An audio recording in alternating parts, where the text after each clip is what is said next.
I'm Dr. Ashish Phadke from Mumbai.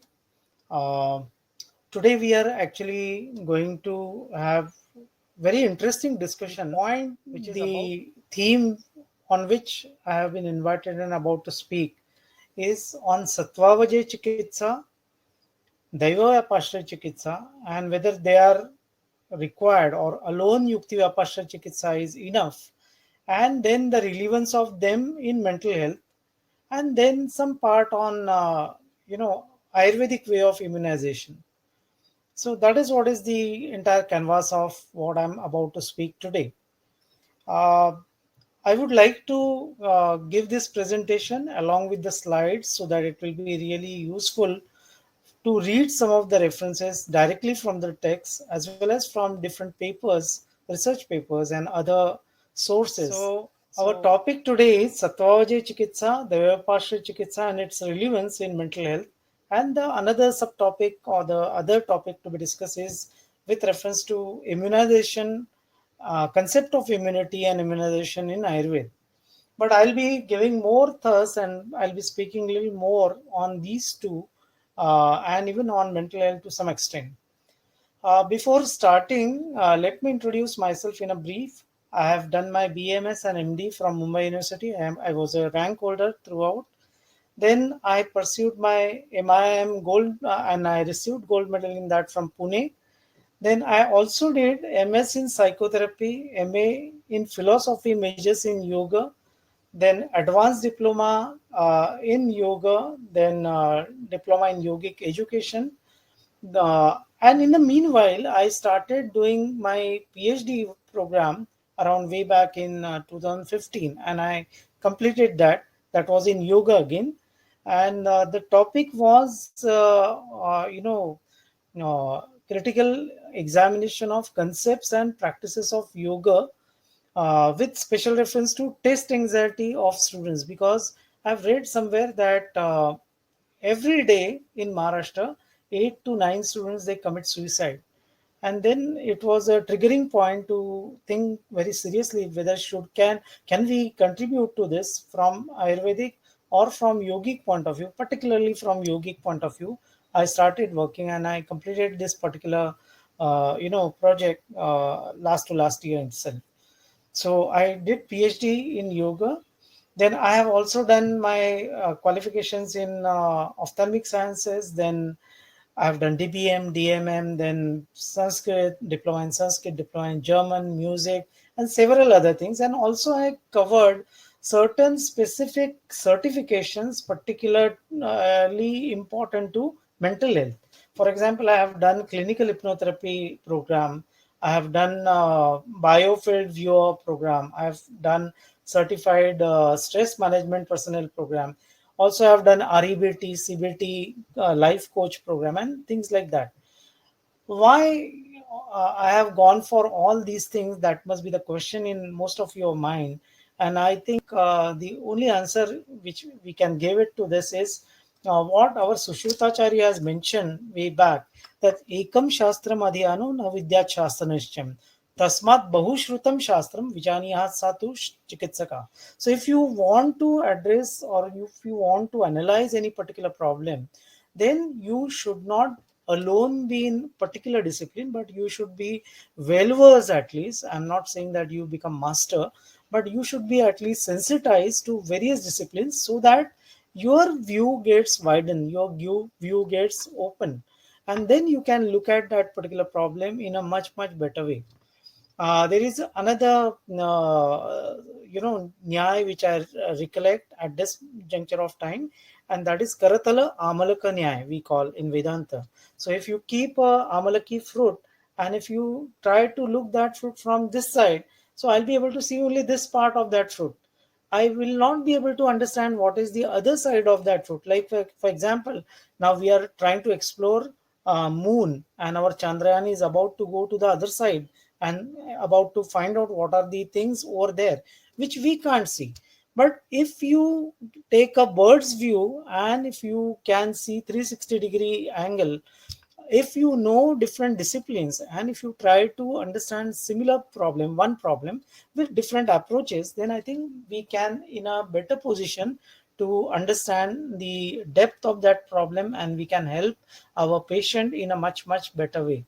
Actually, my patients were the one who motivated me to learn more and more. My students, my patients, I was teaching in the Ayurvedic college for more than around 10 years plus, and there also you require to be updated, because anytime any question can be fired from student side, and if you really don't know, then it is not correct. And that time, rather than fooling students, it is better to say that sorry, I don't know at this time, I will study back and I'll then answer. And that was my approach all the time. But because of patients, because of students, because of all my gurus, those who have taught me in all different disciplines, and my parents, because I come from a family of Vaidya, right? My dad, mom, both were professors in Pudar Ayurvedic College, Medical College, Mumbai. My mom wrote some books on Rasa Shastra. Daddy was professor in Rasa Shastra. So there was a tradition, lineage in my family. My grandfather and even great grandfather, they were also from Ayurvedic side, from Nasik. So actually, all these things have helped me, and they supported me to learn more in the field of Ayurveda. So right now I am having my clinics at Mumbai and Navi Mumbai. There's a twin city, that is New Bombay. And I have got my clinic with the name Dr. Ashish Phadke's Ayurvision Center for Ayurveda and Panchakarma Therapy. And I'm also working as an honorary deputy director at Division of Endocrine and Metabolic Disorder, Kasturba Medical Health Society, Medical Research Center, Mumbai, at Villeparle West. Apart from that, I'm also teaching at various institutes Ayurveda which are not Ayurvedic institutes. For example, I teach at bioanalytical students, MSc bioanalytical. So to them, I teach Ayurveda and certain things pertaining to Ayurvedic standardization and things like that. I teach to pharmacy students. I teach to MSc postgraduate students of food and nutrition, or clinical dietetics, clinical nutrition and dietetics. So basically, when you approach to these people, your explanation, your way of explaining about Ayurvedic concept has to be in their language, so that they will be able to understand the concept. And then we can develop, we can modify, and then we can utilize in a much better way. So with this brief introduction, I would like to go ahead with our slides. So first, as we usually do, that I would like to give my pranams to Lord Dhanvantari, and this is the statue of Patanjali, right? The one who has written Yoga Sutra. So why Patanjali? Because when we are dealing in mental health, then we have to take a resort to yoga as well, apart from Ayurveda. So I'm bowing in front of either Avir Babu Kalasham Dadadajnavadyam Piyusha Purnam Amaratva Krite Suranam Rugjala Jirna Janata Janita Prashamso Dhanvantarissa Bhagavan Bhavikaya Bhuyat. And Yogena Chittasya Padena Vacha Malam Sharirasya Cha Vaidyakena Yopakaruttam Pravaram Muninam Patanjalim Pranjali Rana Tosmi. So after bowing to these two, let us go ahead. Now, in our brochure or in our communication, they have given particular question, that is Yukti Vyapashya Chikitsa, including Panchakarma, sufficient for a complete practice? Question mark. Then the second question was, are Satvavajan and Devaparshya Chikitsa relevant today? Okay. And then, is there any relevance of Devaparshya Chikitsa and Satvavajan Chikitsa in contemporary healing? So these three questions were posed. Now, if you look at this particular question, is Yukti Vyapashya Chikitsa sufficient for a complete practice, or whether it is relevant, or whether it is possible to utilize them in contemporary era? The reason I can see very clear, because in our educational system, when we learn in first year or in final year, whenever we come across the divisions and types of chikitsa, types of treatment modalities as mentioned in Ayurveda, then we definitely speak about these three. But then ideally we see that most of the time people are using only Yukti Vapashre at large. Now we'll see what exactly Yukti Vapashre, I know all of us, we are aware of it. So I'll not go for repetition of the reading out the shlok, but I'm just showing those particular references for the sake of betterment. But coming down to this, my question is why this question has been posed, that is Yuktivapashre sufficient for complete practice? That means they have got question in their mind that it is not complete. To me, it sounds like that. Because in practice, we see that certain times, in spite of having exact diagnosis, in spite of taking a lot of efforts in understanding what is the dosha dusha samurchana, what is the samprapti, what are the hetus, everything is considered to be close to or exactly pinpointing. You choose the drugs, whether it is now in chikitsa. We also have another classification, not classification, but same saying that Ayurvedic chikitsa is what is basically correction of agni. Kaya chikitsa is the correction of your agni. That is what kaya chikitsa.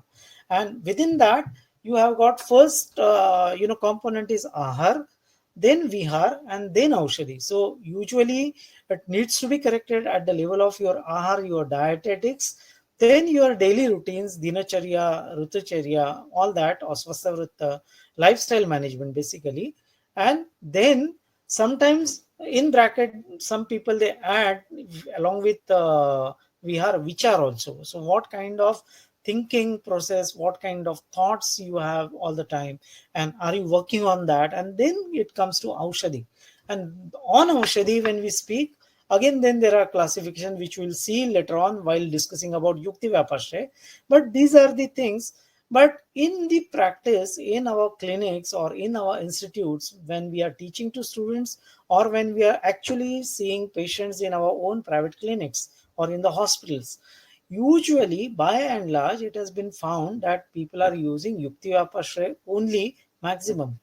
But don't you agree with me that sometimes you use everything correctly, you give proper, medicines, you give proper dose, you give proper rasaushadhi or proper kashayam, kvata, and still patients are not getting rid of their problems.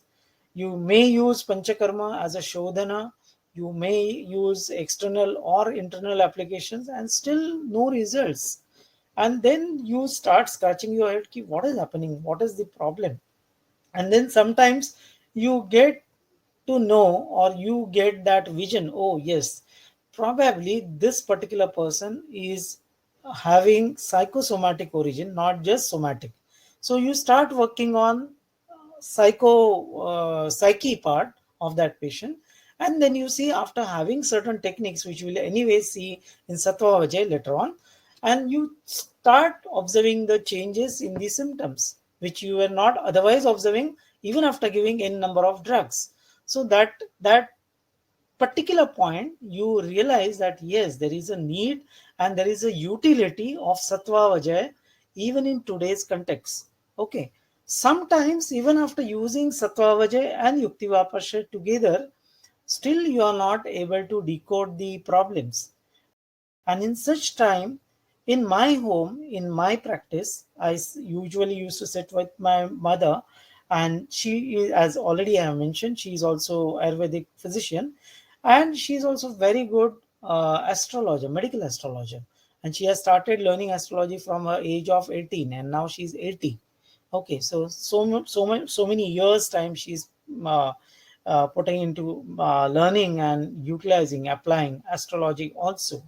So in certain cases, we see or we ask that patient to get the natal chart, the patrika, the kundali, and when we see that such kind of things are happening, that it is not actually giving any changes, then we ask to see the patrika.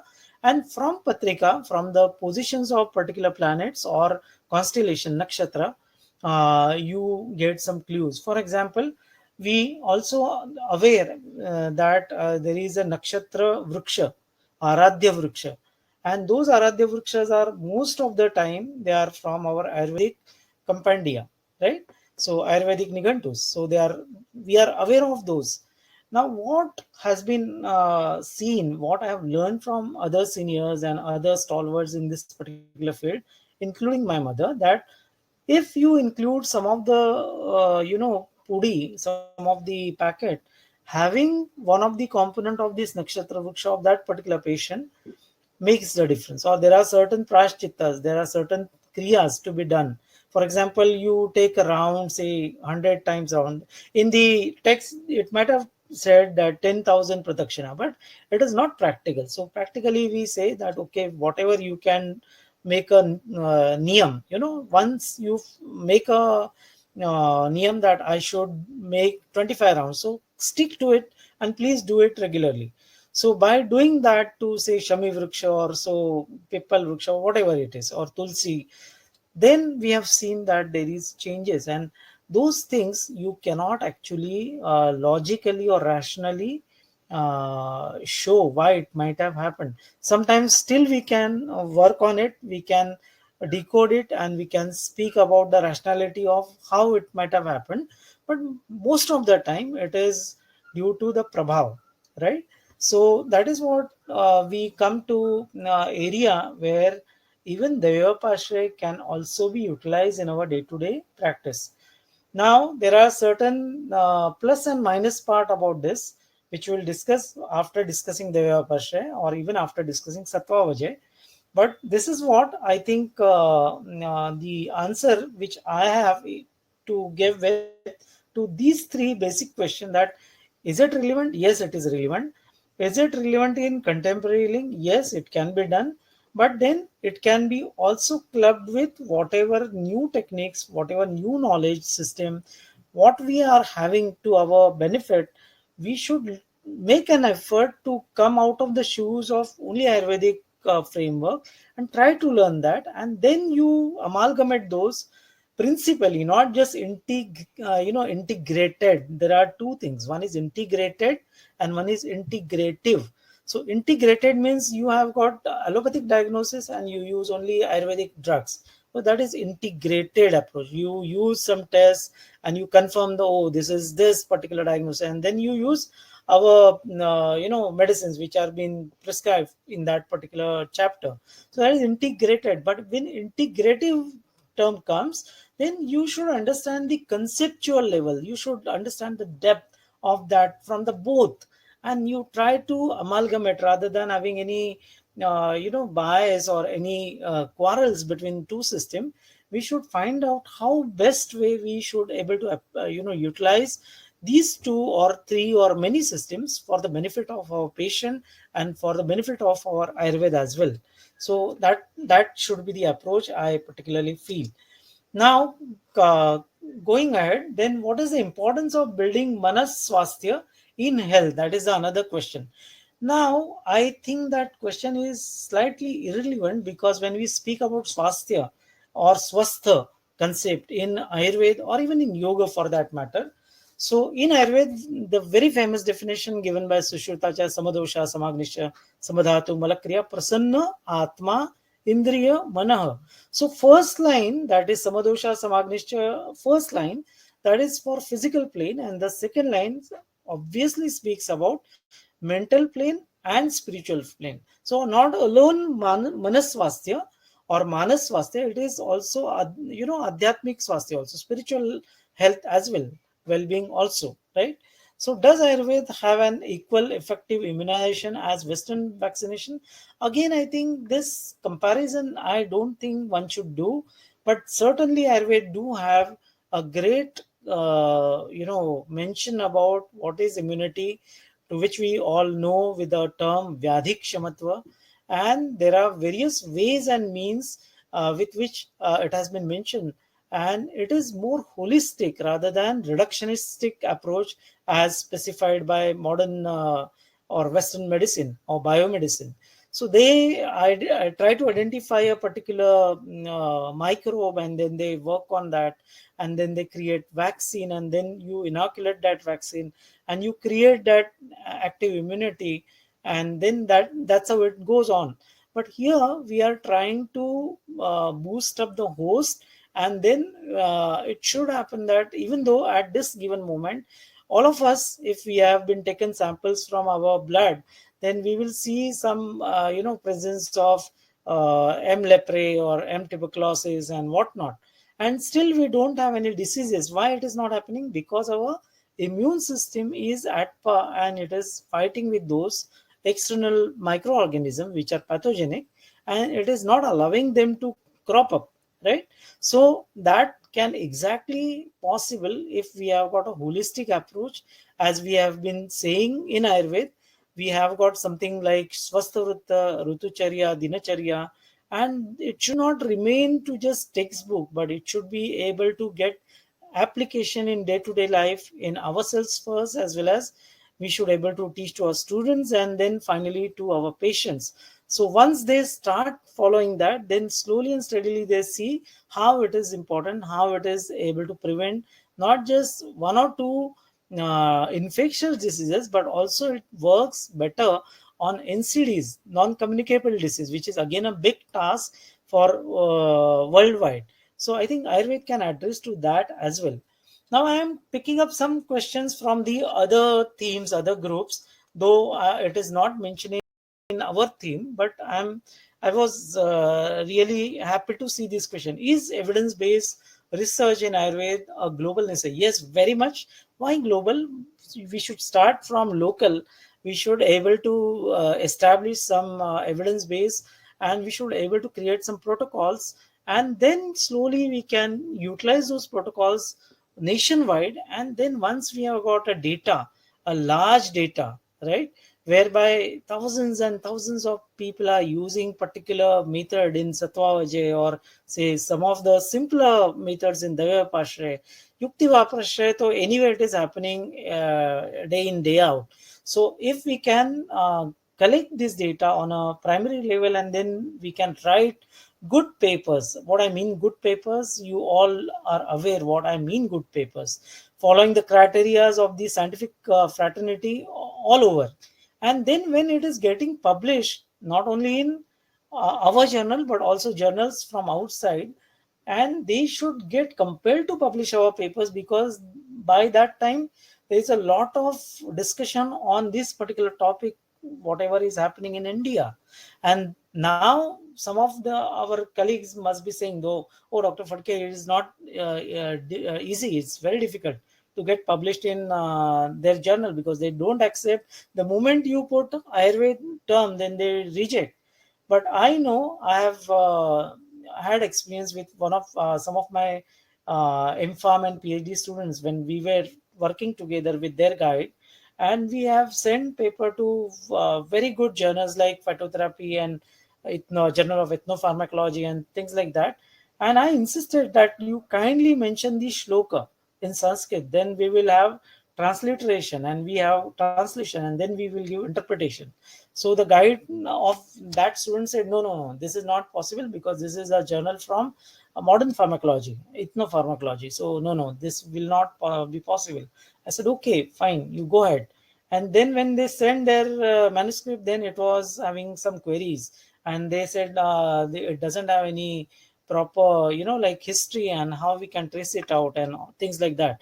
Then I said, let us now follow my formula, let us put the shlok and let us send it across. And then the editorial board replied that, oh, we were not aware that this is having this kind of history, but sir, sorry to say that we cannot publish Sanskrit, you can just mention the English part of it, and then we'll accept. And I said, no, we don't want to publish like that. If you really want to accept our paper, then you have to accept it as it is without making any changes. And we were little adamant in that way, though it was risky. But then within a week or two they replied that, okay, fine, we will accept your paper with the shloka. And slowly this kind of things will start taking place, and they have to accept Ayurveda as it is. And that will be making main difference with the acceptance level with the scientific fraternity as well. So yes, evidence-based research is necessary, not alone in other aspects, but also with these two particularly, Devyapasya and Yukti Vapasya and Sattva Chikisa in this also. Then coming down to, is authentic classical Shuddha Ayurveda still relevant as it is? If not, does curriculum need to be modified suitably? What is the scope of Ayurveda research? Is RCT as research methodology applicable to understand clinical practice, Ayurvedic clinical practices? Well, again, we should not bifurcate Shuddha Ayurveda and contemporary Ayurveda. Ayurveda is Ayurveda, understand, right? But when you want to give somebody with Ayurveda along with the modern drugs and try to say that, oh, it is happening because of this, then that is something different. But whether or not, if alone Ayurvedic management can manage rheumatoid arthritis, yes, why not? And we have papers, we have got examples from your own South India. I know Dr. Ram Manohar's paper. I have seen n number of cases with my own clinic, with my colleagues' clinic, with my sir's clinic, and they are managing well. We could stop the methotrexate, we can stop SCQS and things like that. We could manage psychiatric conditions, stopping their psychiatric drugs with consultation with their ongoing psychiatrist. That we should not play with some of these drugs, because it will be difficult, it will be wrong if we abruptly stop. So you require to be in confidence, you have to take those particular clinicians in confidence and then work together. And I think slowly and steadily we can go in that direction. Whether RCT is the right methodology or not, it's a major question mark. But RCT is required for being accepted as a scientific research, and it goes to the highest level of the pyramid of the evidence base. The first one is just all information, and then the case studies, sporadic case studies, case series, and then clinical trial, then controlled clinical trial. And likewise, when it goes to RCT, randomized control trial, or even double blind randomized control trial, that becomes a really difficult task. The problem with Ayurvedic clinical trial, in particular with that of Sattva and Deva Pashe, would be planning of right design and finding out the right controls, which method you should utilize for control. I remember, I'll give one example. At one of the conference I have attended at SVyasa in Bangalore itself. And one participant was mentioning about the effect of pyramid therapy. And within pyramid therapy, in that participant, the subjects were lying down throughout night, and the gadgets were placed, and they were collecting clinical data and experimental data. And next day they take their views as well, so qualitative and quantitative, either way. And Dr. Shirley Tellis and Dr. Sadbir Khalsa, who is from Harvard, and they were there as a moderator. And Dr. Khalsa sir mentioned to him, and we were also discussing in the audience, that he should have had a control, not with conical funnel shape, that is pyramid shape, but maybe covered with a box or something like that. So when a person is lying down in that particular environment for 24 say 8 hours or so at night, what could be the changes, rather than keeping him just out, like, without having any cover. And similar thing, even he said. And I have read at several times that to choose the right control would be really difficult task in yoga. Same way is going to be difficult task in Sattva and Devapashan even more. But in Yukti Vyapasha, we are trying to reach out to create a much parallel with the placebo. So maybe in a form of kashayam, maybe in a form of capsules or tablets or whatever way. But then there is no point that we should not forget that n equal to one study means there is only one case, but that case is of very unusual manifestation, unusual cancer, very difficult to get that kind of people, that kind of patient. And on that, if you have demonstrated the effect, and if you have done it very systematically, pre and post, so within that patient, you can also demonstrate the result, and that n equal to 1 studies are also been accepted now worldwide. So okay, RCTs are important, but not always RCT has to be taken into consideration. Another important part I want to mention here is that sometimes in the jargon of creating clinical trial design, you tend to lose the essence of your Ayurvedic principles. So you tend to forget, designing with the parameters of Ayurvedic viewpoint. So that should not happen, and that's the my take up on these particular points. Now, coming down to now main topic, these definitions we are all aware of. What is Ayurveda? Hita, Hitam, Sukham, Dukkham. Now I want to take your attention to these two terms, Hita, Ahita, Sukha and Dukkha. Now Hita, Ahita could be with reference to your physical aspect, but Sukha, Dukkha is a very typical to your mind. Mano Anukula Vedaniya Janyam Sukham and Mano Pratikula Vedaniya Janyam Dukkham. So that itself is also speaking indirectly or directly about the role and the importance of mind and the mental health in the canvas of Ayurveda, right? And manam cha taccha yatra uktam Ayurveda sauchyate. So hitahitam sukham dukkham ayuhu. So some people, rather everyone, we are aware hitayu and ahitayu, sukhayu and dukhayu, with reference to whom? So with reference to Ayush, with reference to life. And Hitaitam, kasya Hitaitam, Ayushasya Hitaitam. And Manamcha means it is with specific measure. One of the interpretation is it is with specific measure. It is not said arbitrarily. So you take particular rasa aushadhi or you take particular ahar, then they have given specific man and they have said matra shisyat in Charaka. So if you want to take even ahar, then it has to be with specific reference to your Agni Bala. And then only you take your ahar or vihar or anything, vyayam and anything about it. So that is what is Ayurveda is. Then the another very important concept is Sharira, Indriya, Sattva, Atma, Sanyogo, Dhari, Jivitam. So when you speak about Ayu, it is the conglomeration or the composition or the combination of Sharira, then Indriya and Sattva, that is mind again, and Atma, that is soul. So once you take consideration of all these, then what is happening is your Ayush or Ayu. And when we work on this Ayu, for Ayu, and on that patient, which is considered to be Chikitsya Purush in Ayurveda. And Chikitsya Purush is not, again, they have discussed various ways, but one of the definition I remember, which we all have learned in our first year, and that is Shashta Dhatava Purusha Smrita. So Shashta Dhatava means your Panchama Bhut, and the sixth principle is your Atma Tattva.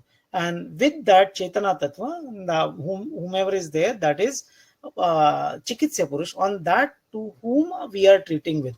So again over there you have to think about mind and spirit apart from the physical aspects. Okay, then Vayu Pitta Kafaschokta Shariro Dosha Sangra Manasa Punaruddishto Rajascha Tamayocha. So these first line denotes the Sharir dosh, that is Vata Pitta Kapha. We are not going to discuss what Vata Pitta Kapha is, because this is all audience is all learned and scholastic scholars, Ayurvedic scholars basically.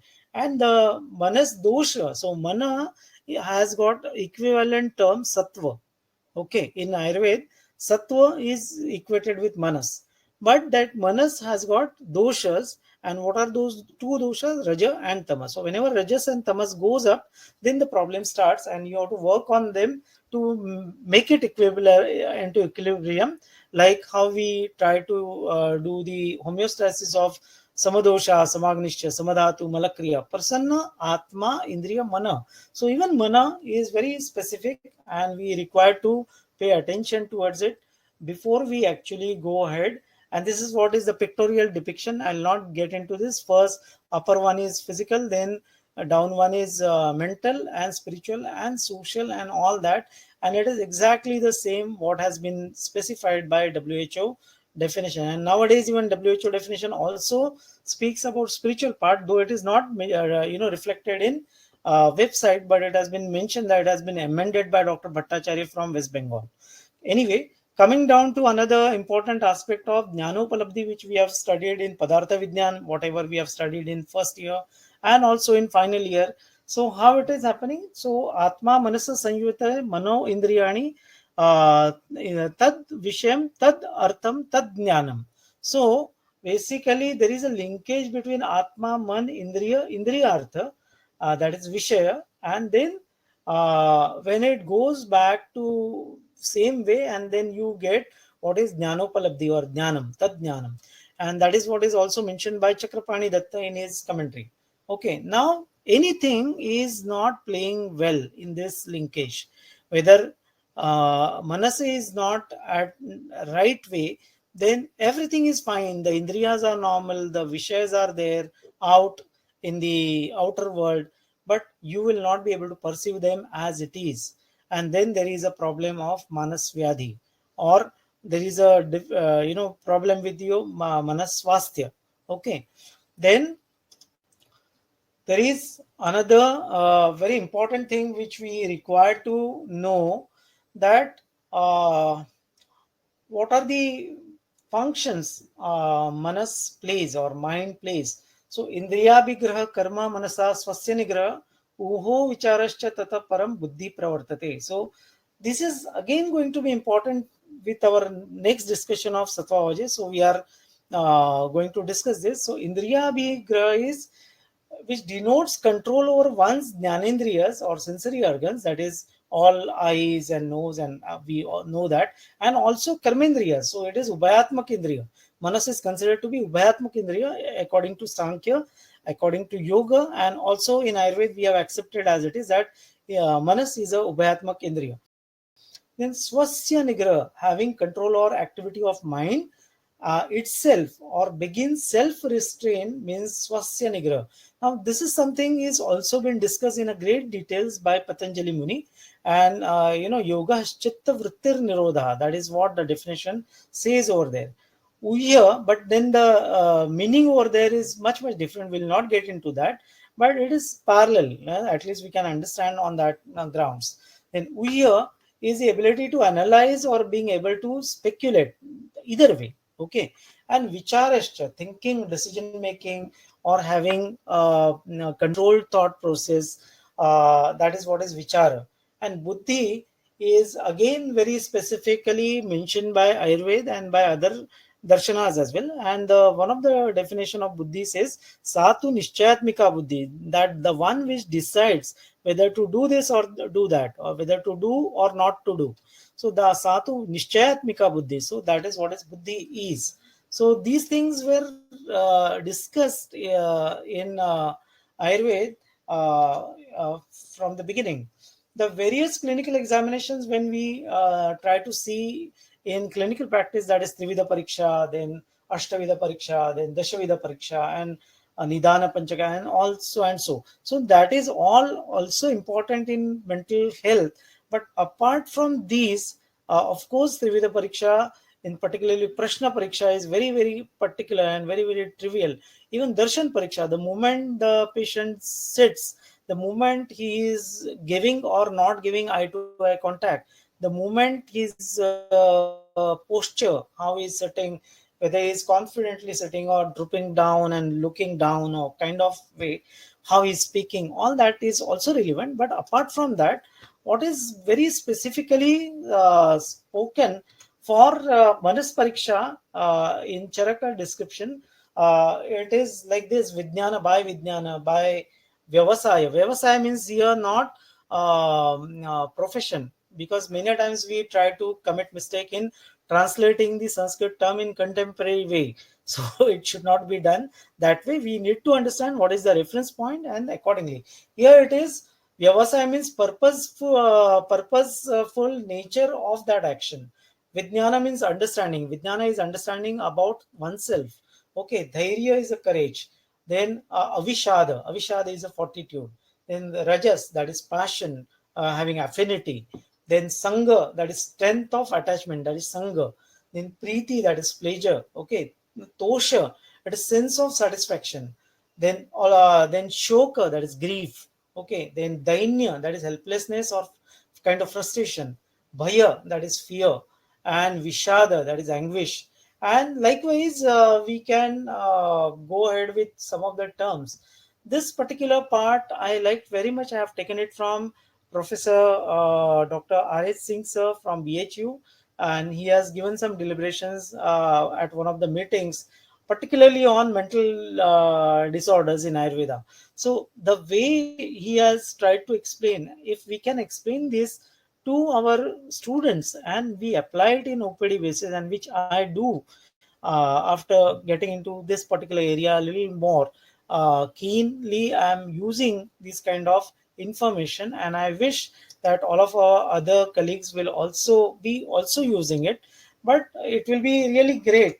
Now this is another chart. I'm not going to read completely. You can just go through that. Manas Vikara, that is neurosis. Then Nanatmaja Manas Vikara. Then Ubhayatmaka Manas Vikara, psychosomatic. And how we can correlate, for example, uh,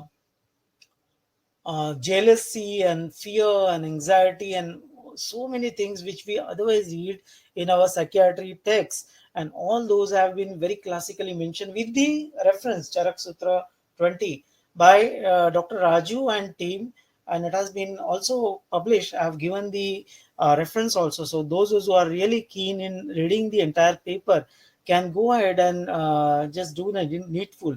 But it is wonderful paper, and such kind of work with those people, those who have taken with great efforts, I think that really is a need for an hour, and we should all able to at least get sensitize ourselves and utilize it in a clinical practice. So something similar, the same team has worked on the levels of the adjectives describing the interactions of doshas and gunas. Now, gunas means here they are trying to speak and discuss about three gunas, that is sattva, raja, tama. And when it is pertaining to vata, pitta, and kapha, then if it is vata, then how sattva will be like enthusiastic, inspired, and artistic and healer. And in kapha, it is unconditional, loving, faithful, nurturing, then compassionate and patient. And whereas in tamas, you can see it is self-destructive, addictive, then secretive, and all that. And here it is in kapha, it is lethargic, then apathic, dull, depressed, all that kind of stuff. And this has been mentioned by Dr. Mark Harpan in his famous text of Principles of Ayurvedic Medicine, Volume 2.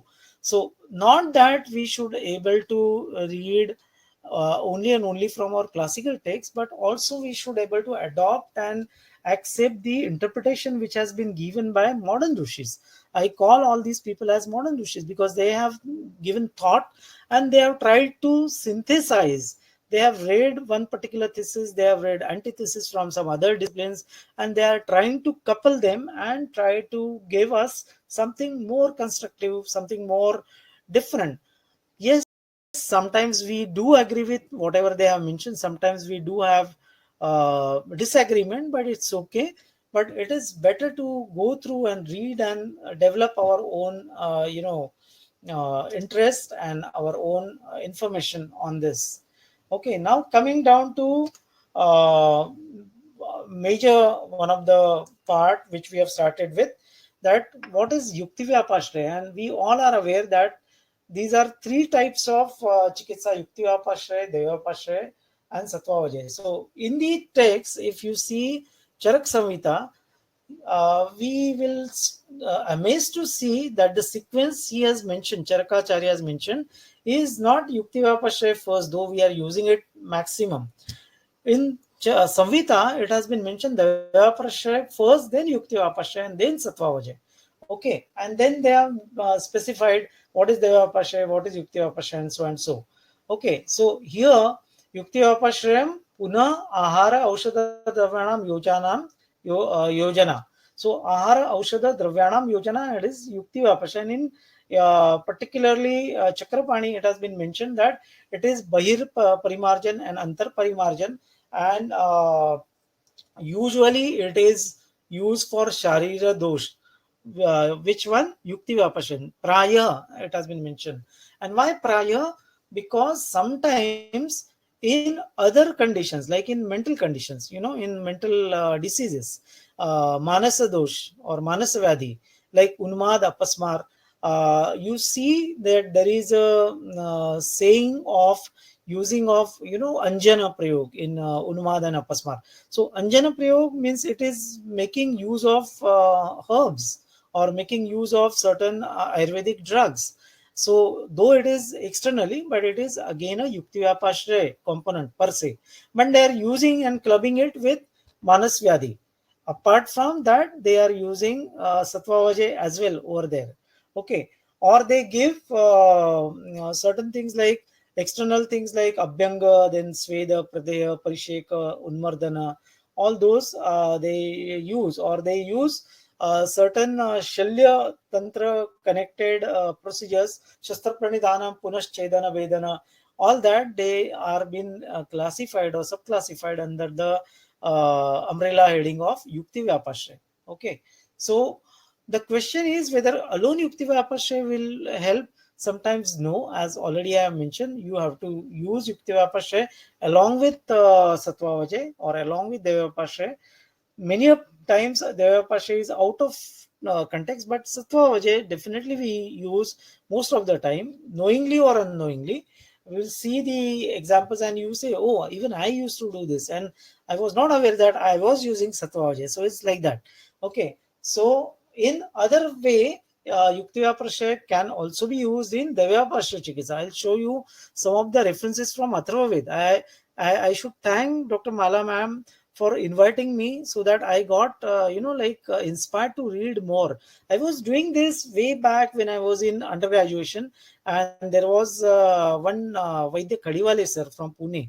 And he has, while teaching us, he has told me once, Ashish, you should read Atharva Veda and you should go through what kind of drugs Atharvan Chikitsa is using, and there are a lot of simile in Ayurveda.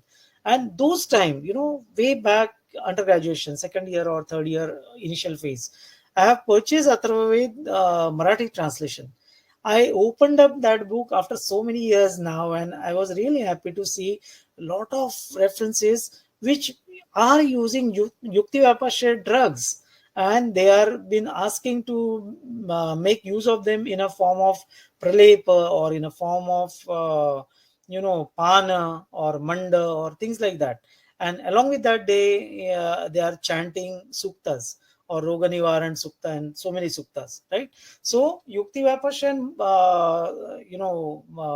this Devapashe can also be used together. In particularly Mani, for example. Mani means not alone only Ratna, because usually in college days we usually used to think, oh, Mani Bandhana means only Ratna Bandhana. It's not like that. I'll show you number of Mani Bandha has been mentioned in Devapashe Chikitsa, if time permits. Okay, so Ratnas are important. Anyway, Navaratna, they are mentioned in our Rasa Shastra text, and we use those Ratna for Dharana, and also we use their Pishti and their combinations for internal uses. So the same component from Deva Pasha, we are using it for Yukti Vapasha also. So what I was interested to take that point ahead is this. Okay. Now, uh, yeah. So overlapping of Yukti Vapashraya in Manas Rog and all that Apasmara and this, already I have mentioned about this, so we will not waste time on that. So Yukti Vapashraya basically consists of things like, material, all types of mental diseases where Vata, Pitta and Kapha are vitiated, doshas, Shodhana and Sroto Shuddhi, elimination of dosh or Shodhana or Sroto Shuddhi has to be done by adopting various Shodhana, purificatory measures. And again in that, Yukti Vapashraya is all inclusive of Panchakarma. That's what has been mentioned. And then Shamana Chikitsa is also utilized in Manas Rog Chikitsa. Okay, I'm saying particularly with Manas Rog over here because we're going to deal with more on Manas Vyadhi later on. Then here you can see single herbs like, under particularly Ahara, like, Satvika Ahar, like cow's milk, then cow's ghee, or Shashti Shali, Godhuma, all these are considered to be Satvika Ahara according to even Yoga, Hatha Yoga Pradipika, and Giranda Samhita, Shiva Samhita, even they have mentioned about it. And then you can also see lot of Vanaspatish Dravya, lot of herbal drugs like Mandukaparni, then you know, say certain Brahmi and all that are considered to be utilized in the chikitsa, and sometimes they are also mentioning about masa, okay, snake meat or tortoise meat or goose meat, even that kind of stuff is also been mentioned in some of the yuktiva pasya chikitsa, which is mentioned and which has been practiced in a deva pasya chikitsa sometimes. Okay, so there is a great interconnection with all these. Then coming down to another common kalpas, that Brahmi Gruta, Kalyanaka Gruta, Panchagavya, Maha, Paishacha, and Saraswatarisha, and so many things. So I'm not going to read this, but again, these will coming under Yukti Vyapasha per se, but this will again get into overlapping of these other two. This is Panchakarma Chikitsa. I need not mention about this, starting from Nasya to Abhyanga to Shirodhara, within Shirodhara, Takradhara, or Kvatadhara, or even Kshira. You can use, medicated milk, and so many things are being mentioned, or Tailadhara. Particularly, we see the utility of this in the Pasya Chikitsa, in Panchakarma Chikitsa, sorry, that is Yuktiva Pasya Chikitsa, on various mental conditions. Now, there was a question that whether there is any evidence-based medicine or there is evidence-based practices. So yes, I am very happy to share with you that the group which with whom I am working as a honorary deputy director, our mentor Dr. Ashok Vaidya and one of our colleague, they have worked on this Shirodhara. Okay, and they have tried to see what are the effects of Shirodhara on your brain waves. EEG, they have done EEG, they have done other clinical parameters, and they could demonstrate that it is clearly able to create theta waves. Okay, or you can see the change in the sleep parameters. You can see the change pre and post with patients of sleep apnea. So those things are getting now established slowly and steadily, and I think yes, evidence base is getting created slowly but steadily. Okay, so other panchakarmas, again, they have seen Snehan Sveda, Nasya, Agni Karma, Sandhi Basti, Kati Basti, even Vamana, Virechana, I have not showed here, but people they have tried checking what are the changes which are happening pre and post of panchakarma. So they have seen pro-inflammatory cytokines and what are the changes and how it is making change on the gut, on the other levels, or on the neurotransmitters and things like that. So even on that level also we can see with Agni Karma, I'm using a lot of Agni Karma with the Karma Chikitsa, which I learned from our legendary late Dr. R.B. Gopte sir, and we use Suvarna Shalaka, and it's an indirect heat. So it is really wonderful and gives instantaneous relief. Instantaneous relief. So once you initiate such kind of thing, and then the patient get boost up, and then you start with Ashwasan Chikitsa from Sattva Vajay, and sometimes wherever it is not working with all these cross mix, then you jump for Deva Pashre. That is the hierarchy I usually follow. Then coming down, so now we will see what is Sattva Vajay Chikitsa, because in our topic we had gross three divisions. One is mental health, about which we have already discussed up till now, and now we will start discussing what exactly Sattva Vajay Chikitsa has been mentioned in text classical way, and how we should able to utilize it in a practice. Because to like mug up what we call in college days in our Maharashtra and all, that ratta maro, just by heart it and then write it down on answers and get a distinction, and you pat your own oneself. That is not useful, because unless and until you will not understand how to utilize while taking patient by patient, how it is to be utilized in practice, it will not make sense. So let us go methodically what Satvavaje Chikitsa is. So as the term suggests, Satvavaje is Sattva and Avajaya. These are the two terms. When they come together, there is a Sandhi and Satvavajaya. Okay. If you remember Sanskrit, which we have studied in our first year, and there is HOA Vayava Sandhi. So that becomes A, Sattva Vajaya. Okay. So Sattva is nothing but one of the Triguna, Sattva Rajatama, the Triguna which we have learned from Samkhya and in Yoga and also in Ayurveda, because Ayurveda accepts Samkhya, Ayurveda accepts Nyaya, Ayurveda accepts Yoga to some extent, Ayurveda also accepts Vaisheshika, and also accepts to some extent very specific part of Purva Mimamsa and even Vedanta, that is Uttar Mimamsa. Okay, so here this is one of the explanation of Sattva is one of the Triguna, that is Sattva. And the other very typical, as already I have mentioned in our earlier discussion, that Sattva is also synonymously utilized in Samhita as a manas or mana or mind. Okay. Then what is Avajaya? So Avajaya is to withdraw, to overcome, to conquest, or to conquer. Okay, so these are various meanings of Avajaya.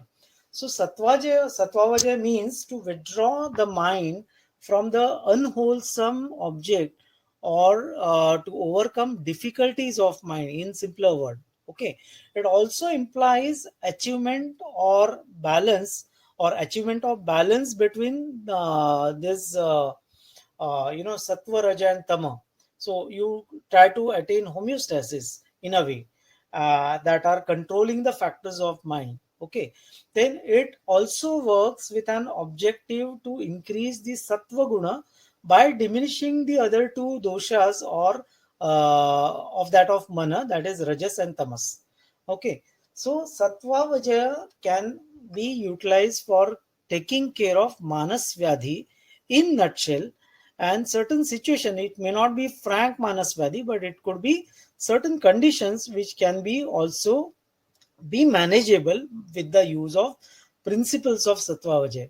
But there is nothing mentioned in our text apart from some of these terms or some of these shlokas. There is hardly anything which has been mentioned. So, what should we do? And when we start reading outside Ayurveda, outside compendias, outside Samhitas, then we read something like cognitive behavioral therapy. We start reading like rational emotive behavioral therapy, that is REBT, which Dr. Albert Ellis has promoted. And then there are something very commonly spoken about counseling therapy, that is talking therapy, to which we call. And there are certain even advanced levels of psychotherapies. One of the earliest forms of psychotherapies could be like your Freudian analysis, right? Or your this CBT, and then even Gestalt, and many things are there in this particular armamentum.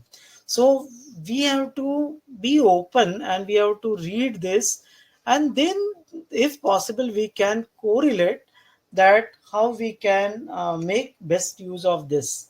Now, this Sattva, if we go even little deeper with the etymological derivation, because being Ayurvedic, we are habituated to have Vyutpatti. So, if we try to understand Vyutpatti from the Sanskrit root Sat, by adding suffix Tva, so that is coming with Sattva. Okay, and the word Avajaya, that Ava plus G, Achaparajaya, that is the term in Vyakaran. And what it means, forget this Sanskrit part, but what it means is overcoming, victory, and the word Sattvajaya refers to command over self, or strength of the mind. So that is what is in nutshell about Sattva Vajaya. In other words, Sattva Vajaya means overcoming of mind or control of mind. Okay, so Sattva Vajaya Puna Ahitebhyo Arthebhyo Mano Nigra. That is what is this shlok which we read in Samhita. Now here Ahitartha and Mano Nigra are the two principles of Sattva Vajaya which we need to remember. So Ahitebhyo Arthebhyo. So Ahitartha and Mano Nigra. Okay. Now Ahita with reference to what? So it could be with reference to Pancha Jnanendriya, I'm specifically saying here, but it could be on a grosser level Panchendriya, because it can be misused in that sense it is. But it is particularly in this particular context, it will be better if we can accept the term Mano Artha, because it is with specific angle to that of mind or activities of mind. So Mano Artha. But in Sattvaja, it is quite logical to consider Manoartha, though it may not be objectionable to include Panchendriya Artha, because ultimately it is Sattva that materializes the perception of the object and not the Indriyas. So, in that way, also one can understand, but Manoartha would be more appropriate to me, it seems. And many other scholars, they have also mentioned similar way, similar description in their papers and their research paper or their proceedings. Then asatmendriyartha sanyog. Kalartha karmanam yogo hinamityati matraka samyago yoga yogascha roga rogyaika karanam, which we have learned, we have biated, we have written in the exams and we got marks. That is the history. But what is the reality? When we see these kind of causes, etiologies in the day-to-day practice, the commonest being, you see, I've seen a case in a last month, a small boy, 9 years, school going boy. He was brought to me for managing his addiction of watching mobile. Okay.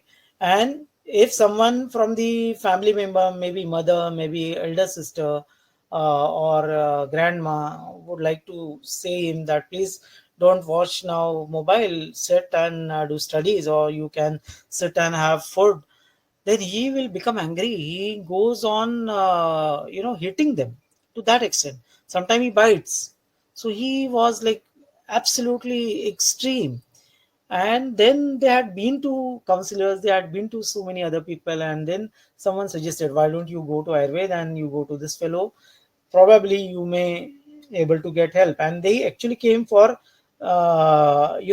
getting him under hypnotic trance. I said no, it is not required in this particular case.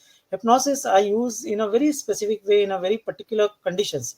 So I said, okay, I'm not going to tell you take out your mobile and keep it on table also. No, you keep with you only. Only thing I expect you that in between you should listen to me. Are you okay? So he was very happy that this doctor is little different, not like my mother, not like my grandma, not like my teacher, not like my dad, who not only scold but bit me and snatch my mobile from my hand. So he again asked me, "Are you sure, uncle, that you are allowing me to keep mobile with me?" Means with him. I said, "Yes, yes. I don't want. I've got my own mobile, so I don't require your mobile. So you keep with you. Only thing I am going to tell you good story. So would you like to listen to the story?" And he said yes. And then I told him one particular story, which was not actually story. It's a real, study, experimental study on animals, and how they get addicted to habits when they were kept in a cage, and they were initially they were supposed to go and get their food in a competitive way, and slowly they, one of those particular chamber, those animals were fed very easily, and every time they used to get so easy food, so that they forgotten how to do activity and how to compete for food, and how to compete with others, and how to live efficiently.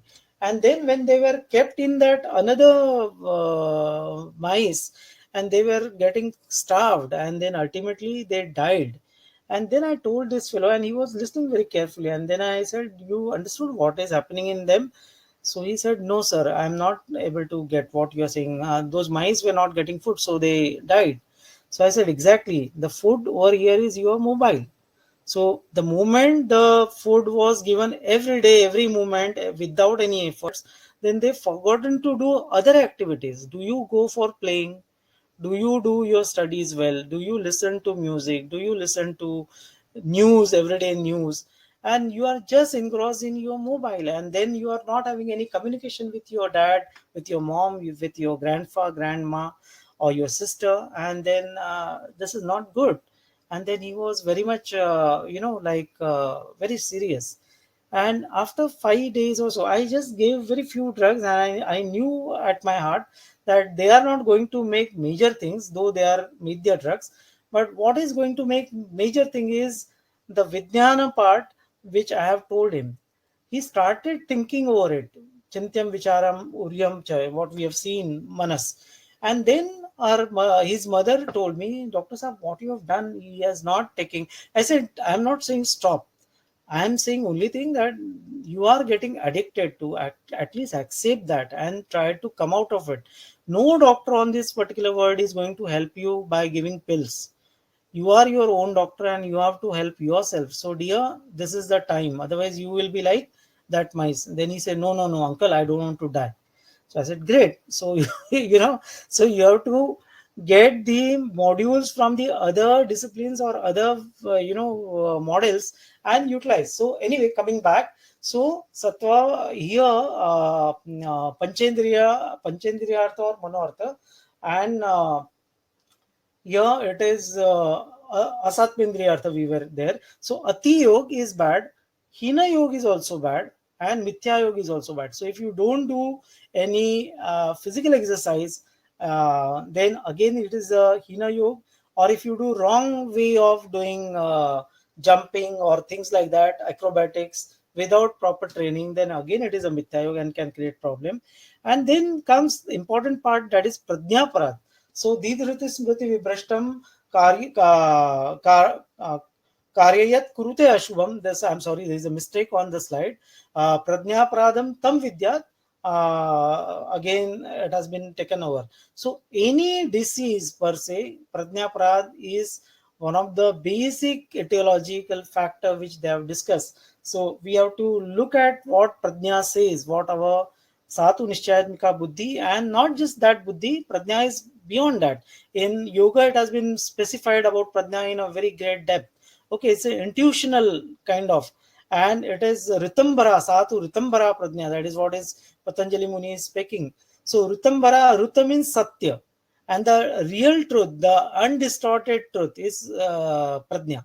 So what Pradnya is suggesting, what that inner thought is coming, that we should able to listen to it and go ahead with. Okay, now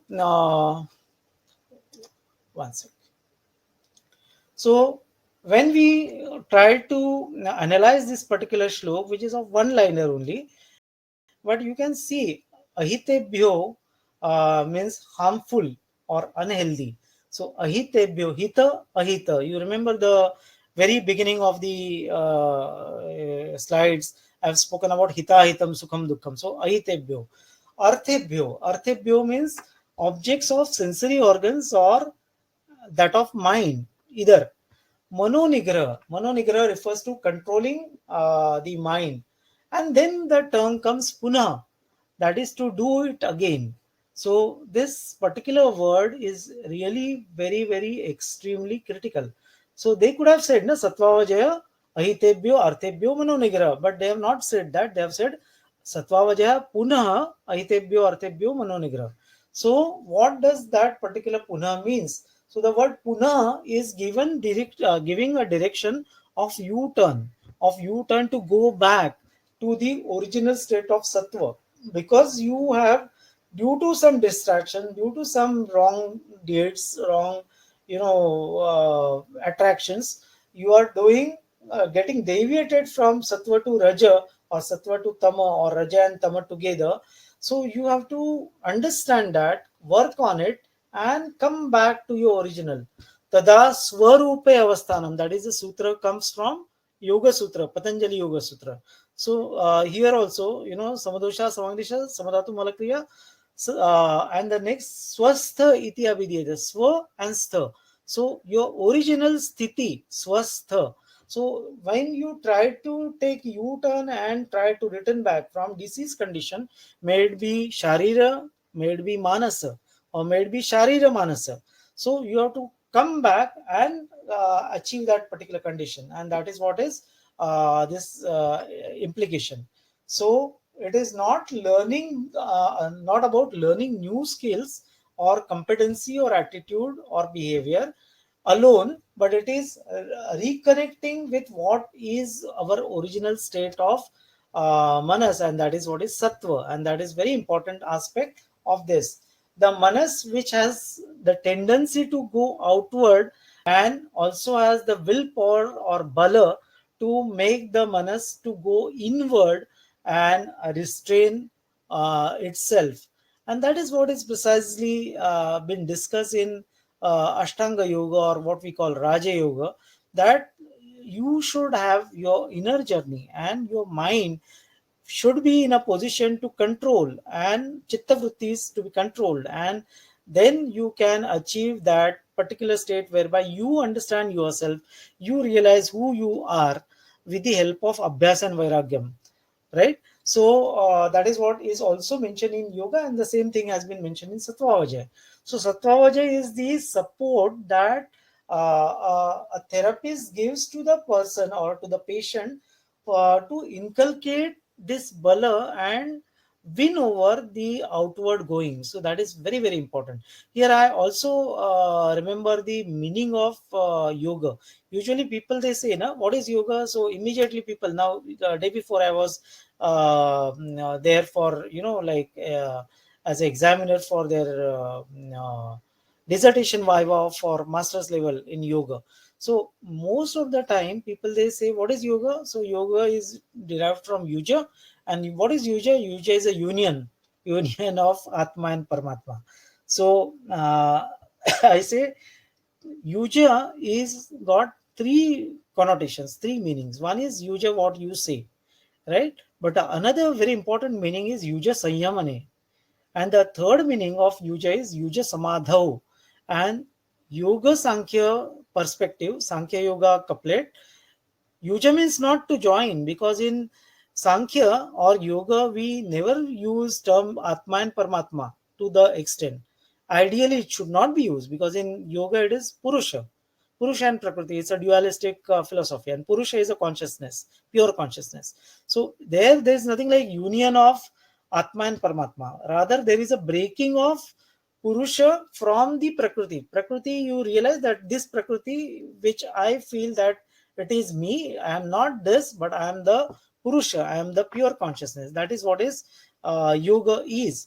And here, for that purpose, again, you have to do inward journey, and you have to restrain your chitta, and yoga is chitta vritti nirodha, and yuja samadhoda. Another synonym for yoga is samadhi, and that samadhi is also been utilized, also been mentioned by sattva vajay, which we'll see little later. So the therapeutic modality that restrains the mind from desires for unwholesome object by increasing the sattva guna, that is good quality of mind, is also known as sattva vajay chikitsa. Now, very interestingly, if you see Patanjali Yoga Sutra, and there he speaks about Ashuddhi Kshaya, and Patanjali Muni very categorically says that Ashuddhi Kshayas are nothing but Rajas and Tamas, and which are increased because of your deeds and your thoughts. And if you want to get rid of them, then you require to go step by step, eight particular appendages, not exactly stepwise, together also, because yama niyama has to be practiced even though you are practicing pranayama and dhyan and dharana and samadhi every time, like, okay. So again in ashtanga yoga it is yama niyama asana, pranayama, pratyahara, then dharana, dhyan, samadhi. Whereas in vedanta it is dhyana, dharana, samadhi. So anyway, but in either they are trying to reduce the ashuddhi kshaya by way of abhyas and vairagya, and by way of doing these ashtanga. So something similar has also been mentioned over here in Ayurvedic context, also in Sattva context, that what we required to do is increase sattva guna, sattva avajaya, and you reduce the raja and tama. Now, Todarananda, who is another reputed Shastrakar from 17th century AD, has also reused term Sattva. Why reused? Because earlier it was used by our Bratraikar, okay, particularly by Charaka, Savita, and Ashtanga Hridaya. So, Sattva Vajaya and defined in the similar lines. But in addition to Manonigraha, which we otherwise see in our earlier compendium, he has also mentioned the Dhairyadi Vijnanam. And what is that? That is deeper understanding of intellect and fortitude, things like that. Under the concept of Sattva Vajaya, it has been mentioned that Aitebhya Siddharthebhya Mano Nigraha Nigrahanam Tatha Di Dhairyadi Vijnanam Sattva Vajayam Uchyate. And here these buddhi or intellect which guides us, already we have mentioned that Satu Nishyatmika Buddhi, then Dhairya is patience and fortitude, and Adi means some of the more such methods which are Vijnanam or which are scientific in nature. So you can think of using them in your clinical practices. Okay, then Vagbhatacharya in Ashtanga Hridaya, not Ashtanga Sangra, I'm saying Ashtanga Hridaya. He has also mentioned that the Dhairyatma Vijnanam Manodosha Aushadam Param. So in Manodosha Aushadam, who is the best? He has never mentioned that, oh, Brahmi and Shankapushpi and whatnot. Not that he was not aware of these particular medicaments. He has utilized it in many other chapters, in many other sthanas. But specifically, as mentioning here, that the Dhairya Atmadi Vijnanam Manoshadam Param. So, in all these Mano Dosha Oshadhanam, these things, the Dhairya Atmadi Vijnanam, they are Parama Oshadi. Okay. In explaining the nature of Manas, it is very clearly mentioned that we need to transcend our Manas, transcend our mind, and to allow our Buddhi or intellect to play the role. And hence, the becomes very important in Manonigra. Okay, then then Dhruti relates with discriminative power based on our past, and Smruti is retrieving of memory, which I'm sure all of us we are aware of. So this is another important thing which I wanted to bring to your notice. Then in Charakacharya, it has been mentioned that Smruti or memory and Samadhi or mental equanimity as important aspects of mental health. So it has been mentioned by Charak Samhita and Sutra Sthan that Manasodhyana Vidyana Dhairya Smriti Samadhi Vi. So Manasodhyana means self-knowledge, the knowledge about self. Then Vijnana, that is psycho-education, education pertaining to psychology, right? And the related areas, scientific areas, then and now also. So we just not only rely upon alone CBT or alone other modalities of modern Western psychology, because it will not be appropriate. You require to know what Ayurveda has already mentioned and what yoga has mentioned, and then Sankhya has mentioned, and then you should come back to conjoining the modern aspects and then utilize for our day-to-day practice. Dhairya, that is patience and willpower. Smriti is memory. Samadhi is self-transcendence. That is also important. So Samadhi can be understood in a various ways. Samadhi is not to be understood in a very classical way, like a person gets absorbed. Now, in with specific reference to say, if we think about Samadhi means asampradnyat Samadhi of that has been mentioned by Patanjali Muni, then a person leaves life. So that is of no importance to us and no importance to our patient. So we don't expect that kind of nirbija samadhi or asampradnyat samadhi. Here the meaning we have to understand with the connotations with reference to the other areas, and accordingly we should able to utilize it. Now coming down to another considerations, some correlates between Ayurvedic and modern medicine nomenclature and mental disorders, and this is very important. And you will be really getting amazed to know that these things have not been written by any of our Ayurvedic colleague. I repeat, and I am repeating in a very conscious state. these particular paper or these particular terms which I have collected, they are not mentioned by any of our Ayurvedic scholar. It has been mentioned and it has been published in by those who are psychiatrists, Western medicine discipline psychiatrists. But people like Gupta SP and his colleagues, and Ravi Abhyankar sir and other colleagues, they have studied our Ayurvedic psychiatry in a great depth. And I tell you, I had to read those paper again and again, 3, 4 times. And then I've picked up some of these terms. So Unmada is psychosis. Vatonmada is similar to schizophrenia. They are not mentioning equal to schizophrenia. This is again all similar to. Please excuse me, I have not mentioned there, but take it not exactly equal to. That's why I have not put equal to sign. Then Pittonmada is similar to mania. Then Kaphonmada is similar to depression. Then Tridoshonmada is again similar to depression. Then exogenous disorders resembling schizophrenia were considered something like uh, there is not Bhujanga Graha Vyadhi. Bhujanga Graha Vyadhi. Bhujanga is a snake, serpent. Then Rakshasa Graha Vyadhi, Paishacha Graha Vyadhi, Asura Graha Vyadhi, etc. So, I remember particularly when we were in final and when we were listening to these Graha Vyadhi and all that, particularly in Balarog and all, people used to laugh and they used to make fun of that particular topic. Is it possible? What this is rubbish?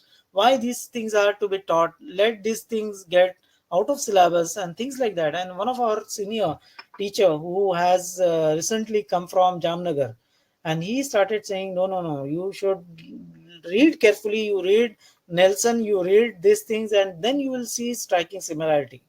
Then you will see, oh, these are similar to these, and then you may able to understand something more depth. So okay, some of the treatment modalities you look like weird, but we are not able to understand the rational, the logic behind it. That doesn't mean that they are to be thrown. And precisely, even in Charaka you have a very interesting and very important phrase, that pratyaksham hi alpam, apratyaksham hi analpam. I'm sure all of us, we are knowing this particular phrase. Pratyaksham, direct evidence is always less, and indirect evidences are, abundant. But we are not able to know that, because our ability to understand, our ability to listen to them, our ability to see to those are very, very less. So we should not discard those. Now, Gandharva Graha Pitru Graha resembles with that of depression, and these are the things which I have taken. Those resembling Daiva Graha Yaksha Graha and Gandharva. They are again can be this particular one is with maniac, and Gandharva and Pitrugra is with reference to depression. So when we get such kind of direction, at least if we get a directionality to understand what those particular texts are saying all about, then we can get more into more depth literally first, and then we can search for someone who has already worked out and gone ahead in doing that. So sattva guna is illuminating in nature. Here illumination refers to knowledge that help one to know the true and ultimate nature of anything in this world. Therefore, empowering the person with the knowledge about certain things that are leading to distress, and giving knowledge about methods to handle and cope with these events in it is been done in the process of Sattva Chikitsa. So see how important and how simplified message we can get. And therefore, if someone is thinking that no, Sattva is to be thrown away from the syllabus, I really feel very sad to see the approach from that other aspect, that it is to be removed from the subject. No, it is not to be removed. Rather, I would suggest, and we had discussion with Dr. Mala ma'am, and some of her papers one should read. She has written a very wonderful paper on Sattva Chikitsa in comparison to cognitive behavioral therapy. You can search on Google, you can read that. Very nicely depicted. And mind well, Dr. Mala Kapadia is not a Ayurvedic doctor. though I know her since ages, like a long, long time. There's a history how I came to know, but then very nicely she has tried to imbibe and tried to correlate CBT and Sattva. So we were discussing that can we create a module, can we make a effort that we should teach our youngsters, our young practitioners, or our young students how to apply Sattva Vajaya. Because in some other areas, one of my another friend only, he is doing courses on Sattva Vajaya, but then he is only focusing on CBT and dhyana. Okay, and the major focus is on dhyana, and that is again coming from a particular vipassana style of meditation, and sakshi bhavana is another thing. So good, even that is also good, but then we can have more holistic, more all inclusive, and we can create a module, and we can give that kind of module to our students, to our doctors, those who are interested to learn Sattva Vajaya particularly, and they can utilize day in day out in their routine practice, Ayurvedic practice. I'm into say. Okay, so let's see, after this Ayurveda conversation, we may get chance to work on it, and with the grace of Krishna Kumarji and all other stalwarts, all other seniors, if they can bless us, so we will be able to go ahead and do something on this particular direction. Now, coming down to another important aspect, that when we want to see what are the components of Sattva, so Manaso, Jnana Vijnana, Dhairya Smriti, Samadhi, already we have seen. Then Jnanam, Adhyatma Jnanam, Vijnana Shastram, Dhairyam, Ananta Iti, Chetasa Smriti, and other things they have already see. Anubhutartha Smaranam Samadhi, Vishebhyo Nivartyatmani, Manaso Niyamanam. So that is what is also mentioned further. So if we go term by term, then I think it will be really useful for all of us to understand what exactly these 2-3 lines or 4-liner discussion on Sattva altogether is all about. So Jnanam is knowledge of self, already we have discussed. It includes basic understanding of the concept of self, that comprises of knowledge about having three different components of life, body, mind, and soul. Right? So you require to know about yourself, you have to accept yourself, then you should also know about your mind, how it is operating, how it is working, and then of course about the jnanam, about who am I. So that is atma jnana. Okay, so all that. Then it also includes the understanding that a human being is not just a body or mind, but something beyond that, and that is what is the Vedanta part we speak. And even in Purusha Prakriti, that is Sankhya also speaks the same, that you're not that Prakriti, but you are Purush. Okay, so Puri Sharire Shete Satu Purusha, and Krutim Yasmin Karoti, that is Prakriti. So what we do is all, on this Ihaloka. But in Paraloka, in that ultimate level, spiritual level, you are not this body, you are not this mind, but you are Atma Tattva, or you are Brahman in Vedantic way. Okay. Now coming to Vijnana, Vijnana denotes knowledge of Shastras or doctrines. So maybe Shad Darshana.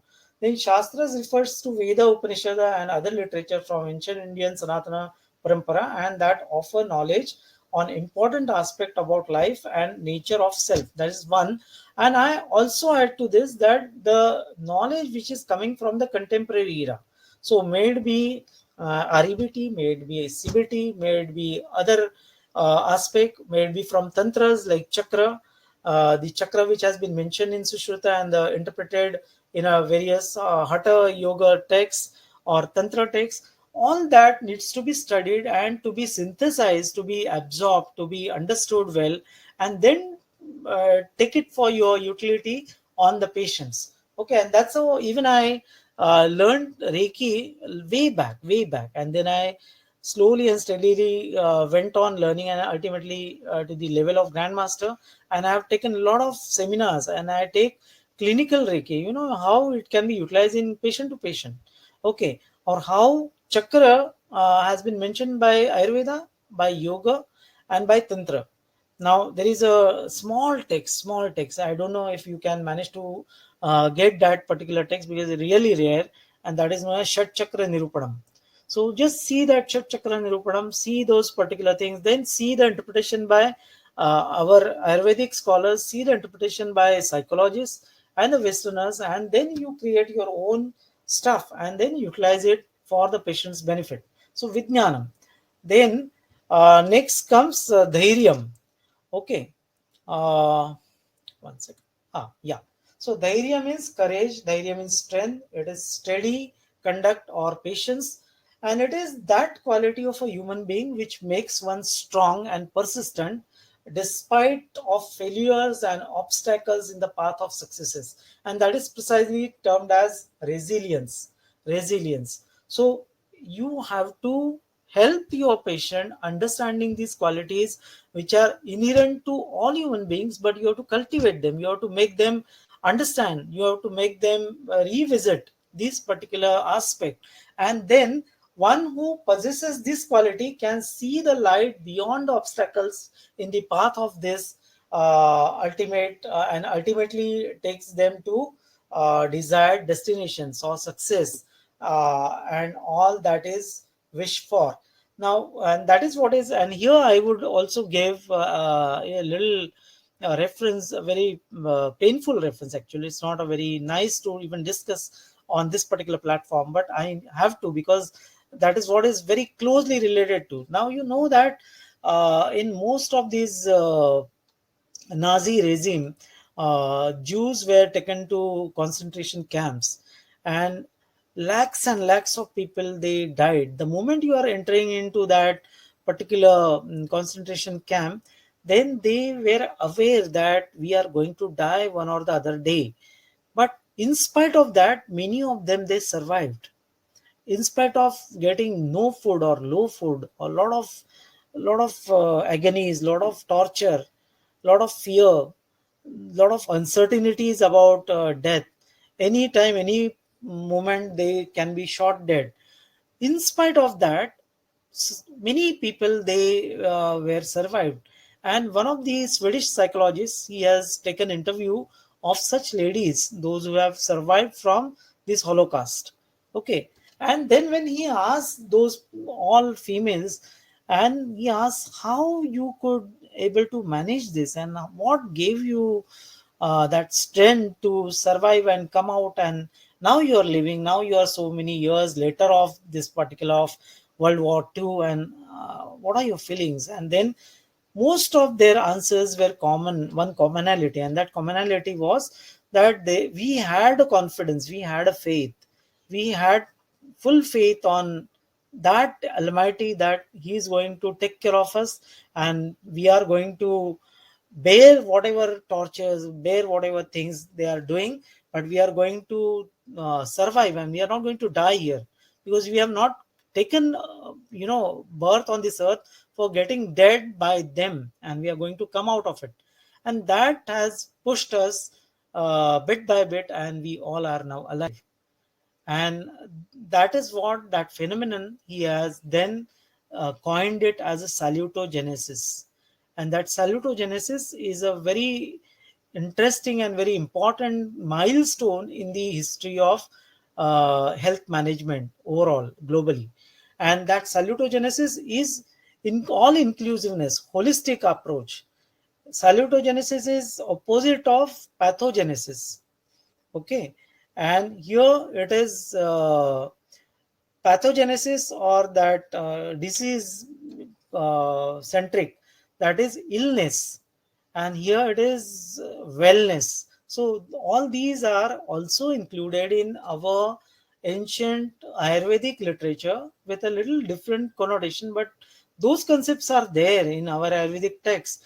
Those concepts are very much there in yoga as well. Okay. So resilience and this salutogenesis, that can be compared with dhairya, fortitude, everything. Then smruti, that is memory or capacity to remember. So this makes one's remember to understand the occasion between cause and effect, and by retrieving the stored data, and this aids intellect to decide the right thing, or right actions or right thought to be put to implementation. So if you have earlier memory that by eating so and so you are getting so and so problems, so you try to avoid those food stuff. Or getting in very hot condition, you get such kind of problem, say burning micturition, so you try to avoid something like that. Even in manas rog, you know that if I happen to confront this kind of emotions, and if I get entangled with these emotions, then, and this particular person is not really great, if I get in touch with this person, then he will start unnecessary topics, and then he will create problem for me. He will just go away, but then my entire day will go worse. So you tend to recall that, and you try to create distance with that particular person or that particular cause per se, right? So smriti. Then samadhi, that is complete absorption or meditation, leads to samadhi, that is transcending body and mind. Now here another thing which I would like to also give, that samadhi can also be understood in a different way. Now whenever we are listening to very good lecture, very good discourse by a very great scientist or very great Ayurvedic physician or teacher, then you forget that, oh, you have to go home now, that is 5 o'clock or this is 6 o'clock, you have to attend clinic. You forget everything and you get engrossed in that particular topic. So that is also part of samadhi only. When you listen to wonderful music, when you listen to wonderful dance, sorry, instrumental music, then you get engrossed. When you look at a very beautiful dance or beautiful scenery, then you don't get aware of other things whatever are happening next to you. Somebody is calling you, somebody is touching you, then also you don't realize, and that is what is also getting engrossed, absorbed, and you transcend your body and mind. And that is also is samadhi. And sometimes this kind of technique, so I use sometimes music therapy, I sometimes use theater therapy, drama therapy. I sometimes use role play. So those things are also make you jump into this mode, and that also reduces your agony. That also reduces your that weird thoughts and helps you. It is one of the highest order step in Ashtanga Yoga. That is a different ball game. We have already spoken a little about that. Then it indicates the state of being in unison with Paramatma and Atma, Parabrahma or Paramatma. That is one way of looking at it with your Vedantic way, but not the Advait Vedanta, because Advait Vedanta is a idealism actually. Okay, it's not. It's though it is monism. It's a subjective. Object. It's not a like. Other kind of Vedanta like Shuddhadvait and Dvaitadvait and Vishishtadvait, where there is a duality, and there then they say that I am getting united with the ultimate God, or I am different with the God. Here in Advait we say you that Brahman and myself we are same. Tat Am Brahmasmi, Tattvamasi. So that is different. But anyway, for understanding, common understanding, it is okay. It is that state in which being realized the true nature of life. Already we have discussed it many times, and ultimately it is helps you to reduce pain management. I have used it in cases of rheumatoid arthritis. I have used it in cases of even cancers. I've used it in migraine and so many other things. So, and even in purely typically manas rog conditions where a person is absolutely haywire. So you have to understand which particular methodology you have to adopt to and go ahead with. Okay. Now going ahead, what are the techniques which are to be followed by Sattva-Vajaya Chikitsa? SVC is Sattva-Vajaya Chikitsa. So Chintyam Vicharyam Uyyam Cha. So Chintya is by regulating your thought process. Now, how to regulate thought process? So there are techniques and steps promoting jnana. And what are those? Like recognizing or correcting negative automatic thoughts. So sometimes people, they before starting something, before starting your treatment even, today only one lady called from somewhere else and said, my son has got Crohn's, and do you think I should come to you? I said, ma'am, you have called me, so you have to take a call. No, no, I want to know whether Ayurveda can create any side effect to it. Does it have any heavy metals? And does that will help? So I said, see, look, you are taking the path in a negative mode. So why don't you think that you have already tried everything from modern side? You are giving modern medicine, and you know the benefit and side effects. You know the pros and cons of either. So why can't you think that, okay, let me try, give a try, fair try to Ayurveda? Okay, and you raise opposite questions to your own created question, that have you ever seen Ayurvedic people, Ayurvedic, the people, those who are taking Ayurveda, they get problems and they had some side effects or A, B, C, D, E. Then she gave me examples, whichever as mentioned in the newspaper or channels or TV, platform. I said, okay, they are sporadic and they are not the real Ayurvedic Vaidyas, or they were not following the real principles. So you have to understand and come. And then she was satisfied, and then she is now still taking time, and I'm sure she may call me some other day and maybe deciding upon it. But recognizing and correcting the negative automatic thoughts. So if you recognize those negative automatic thoughts, then it should be replaced with positive thoughts, and which are achievable thoughts, and it needs to be achieved part by part, not in a major goal, but you give by piecemeal. And you should also tell them the methodology to do it. Many times you go and see that patient, they come and say, doctors are told, and particularly all, cardiologists and everywhere, oh, you have got stress, you better reduce stress. Oh, how to reduce stress? No, that we don't know, but you have to reduce stress. You do yoga, you reduce your weight. Arey, but how? And there is no proper answer. So in Sattva Vajay, we can give, in Ayurveda, we can give methodical answers step by step. Teaching reattribution techniques, increasing objectivity in perspective, keeping spiritual understanding of life. So you have to give that background also. Identifying and testing maladaptive assumptions and decentering that. Behavioral techniques such as activity scheduling, because sometimes what happens, people, they think that I'll do this, I'll do that, and they don't have time, and then they get like hang. How you keep a lot of things on your desktop, and then when you start operating your computer, and then you see, oh, my computer is not working fast, it's very slow, or it gets hang. So likewise you can also get hang. So you have to schedule your activity. You should teach them how to do time management, homework assignments, graded task assignments, behavioral rehearsals, role playing, then divergent techniques, divergental therapy techniques, then teaching problem solving skills. So you have to give them in a very methodical way, then reduction, re-education and insight, I'm sorry, and punarshikshan and vicharana, that is to be inculcated in these things. I'll just take 1 or 2 minutes more while speaking on role play.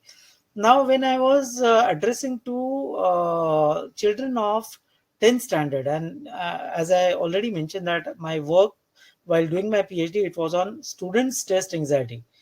Test anxiety is examination anxiety.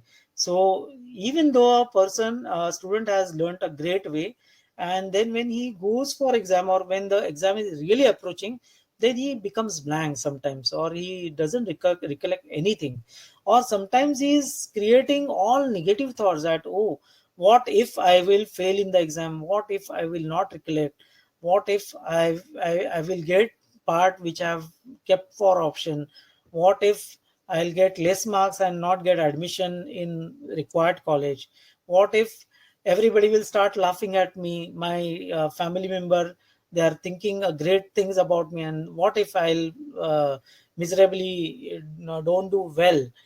And that can lead to great pain, great anxiety, and ultimately they leads to depression, chronic depression, and sometimes it gets precipitated before or after or within the time of examination with suicide or death.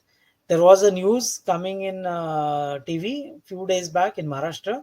A girl from ninth standard, uh, collapsed in the classroom test of maths. She was in ninth or 10th standard, I don't recollect. But then there was a lot of pressure from peers, from parents, from teachers, and she was one of the topper girl, right? So if such kind of things are there, then it is really difficult. And parents, they don't understand. They say we are spending a lot, and these people are not paying attention. They are not working well. They should not miss out time on TV and mobile and things like that. So I made a idea. I called up parents, I called up students also, and I made students to do role play of parents. And they were initially little reluctant because all parents were there.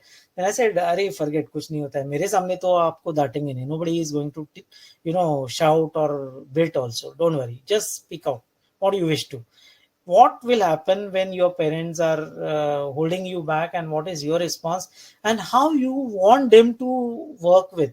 So they created one first part and second part. And when parents saw many mothers started crying, there were tears in their eyes.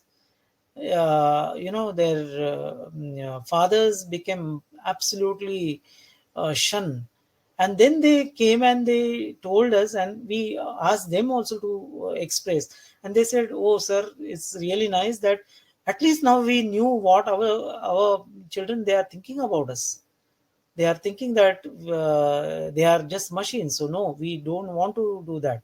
And then I explained that you have to have somewhere midpoint. Allow them to play, allow them to see even mobile, allow them to see TV programs, but then make them understand that they should utilize time maximum at this time. Later on, if they study, it's of no use. And then both they agreed, and the results were undoubtedly, it was really great. Okay, so role play is very important, and that is also useful when there is interpersonal relationship problems. So in Sattva we have to utilize these modern technique. Now this has also been mentioned by Tripathi in his one of his paper, and Dr. Mala Kapadiaji in one of our paper. Okay, so those things we also need to understand with Chintya. Otherwise, we just finish with Chintya in 2 lines and that's it. So no, it has got so many connotations, so many applications in day-to-day practice, and thus it can be brought to routine clinical practice. Now, Vicharyam is replacing negative ideas and thinking pattern with positive one. That is precisely we speak in yoga, that is Pratipaksha Bhavanam. Vitarka Badhane Pratipaksha Bhavanam cha. That is what we speak. So the moment I think about something negative, I am going to fail. So you have to create question next to that in your own mind, that what was my up till now's history, what is my track record, have I really failed any time? So maybe some of them might have failed, but not so many times, isn't it? So second question, then okay, they are saying yes, I'm failing many times, but then are you not really studying well, better than those time? So you are studying well. So do you think that you will be able to do better, in terms of writing your answers and all? Yes. And then slowly you convert that to positivity.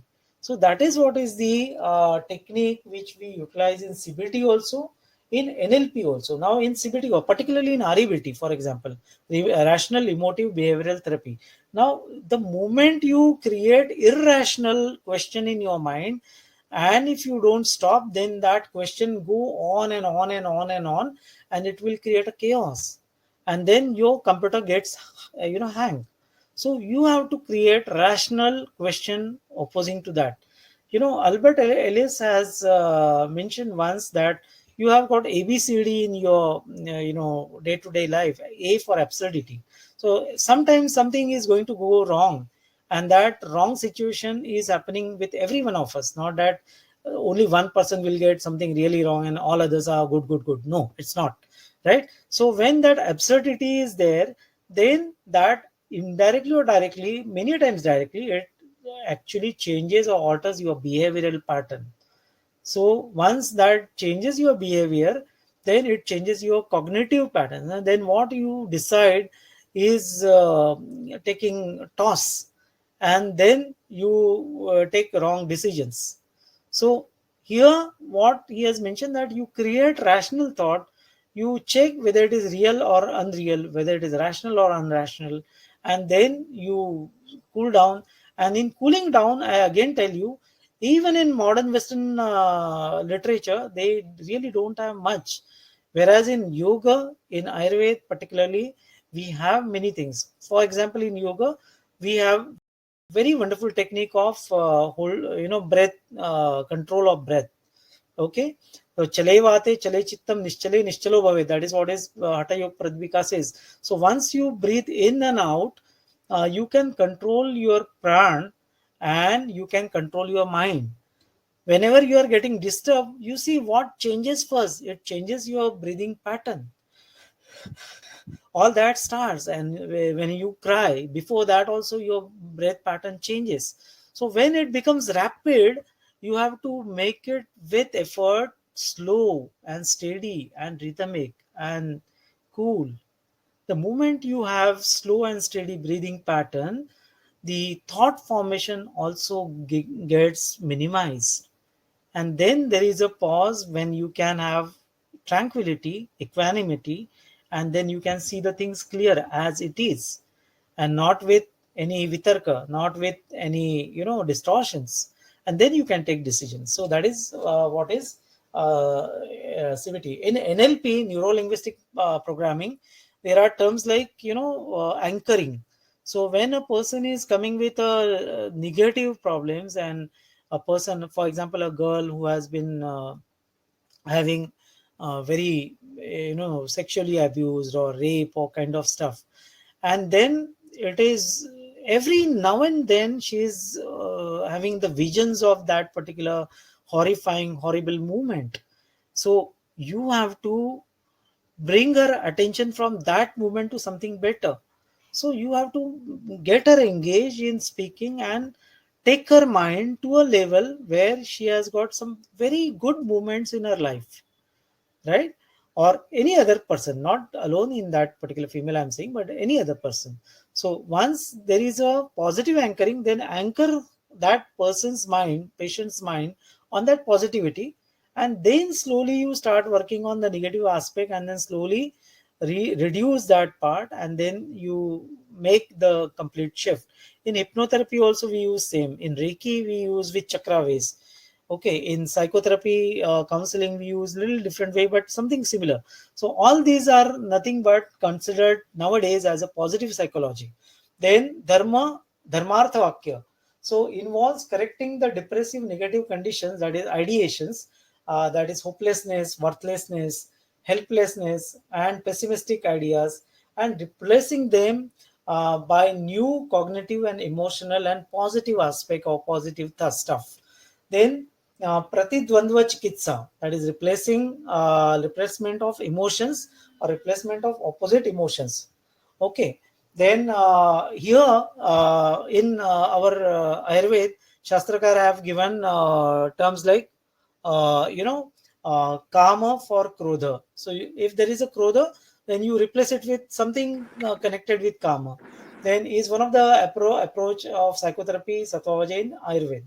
In the case of mental derangement resulting from excess of desires, grief, then delight, envy, or greed, that is Shadripu, should be allayed by bringing the influence of opposite ones, that is contrast, to bear the prevailing one and neutralize it. That is what has been mentioned by Charakacharya in his particular sutra, Kama, Shoka, Bhaya, Krodha, Harsho, Irsha, Lobha, Sambhavan, Paras, Prati, Dvandvai, Dvandvair, Abhireva, Shamam, Nayat. So that is what we should have that guideline, and we should work accordingly.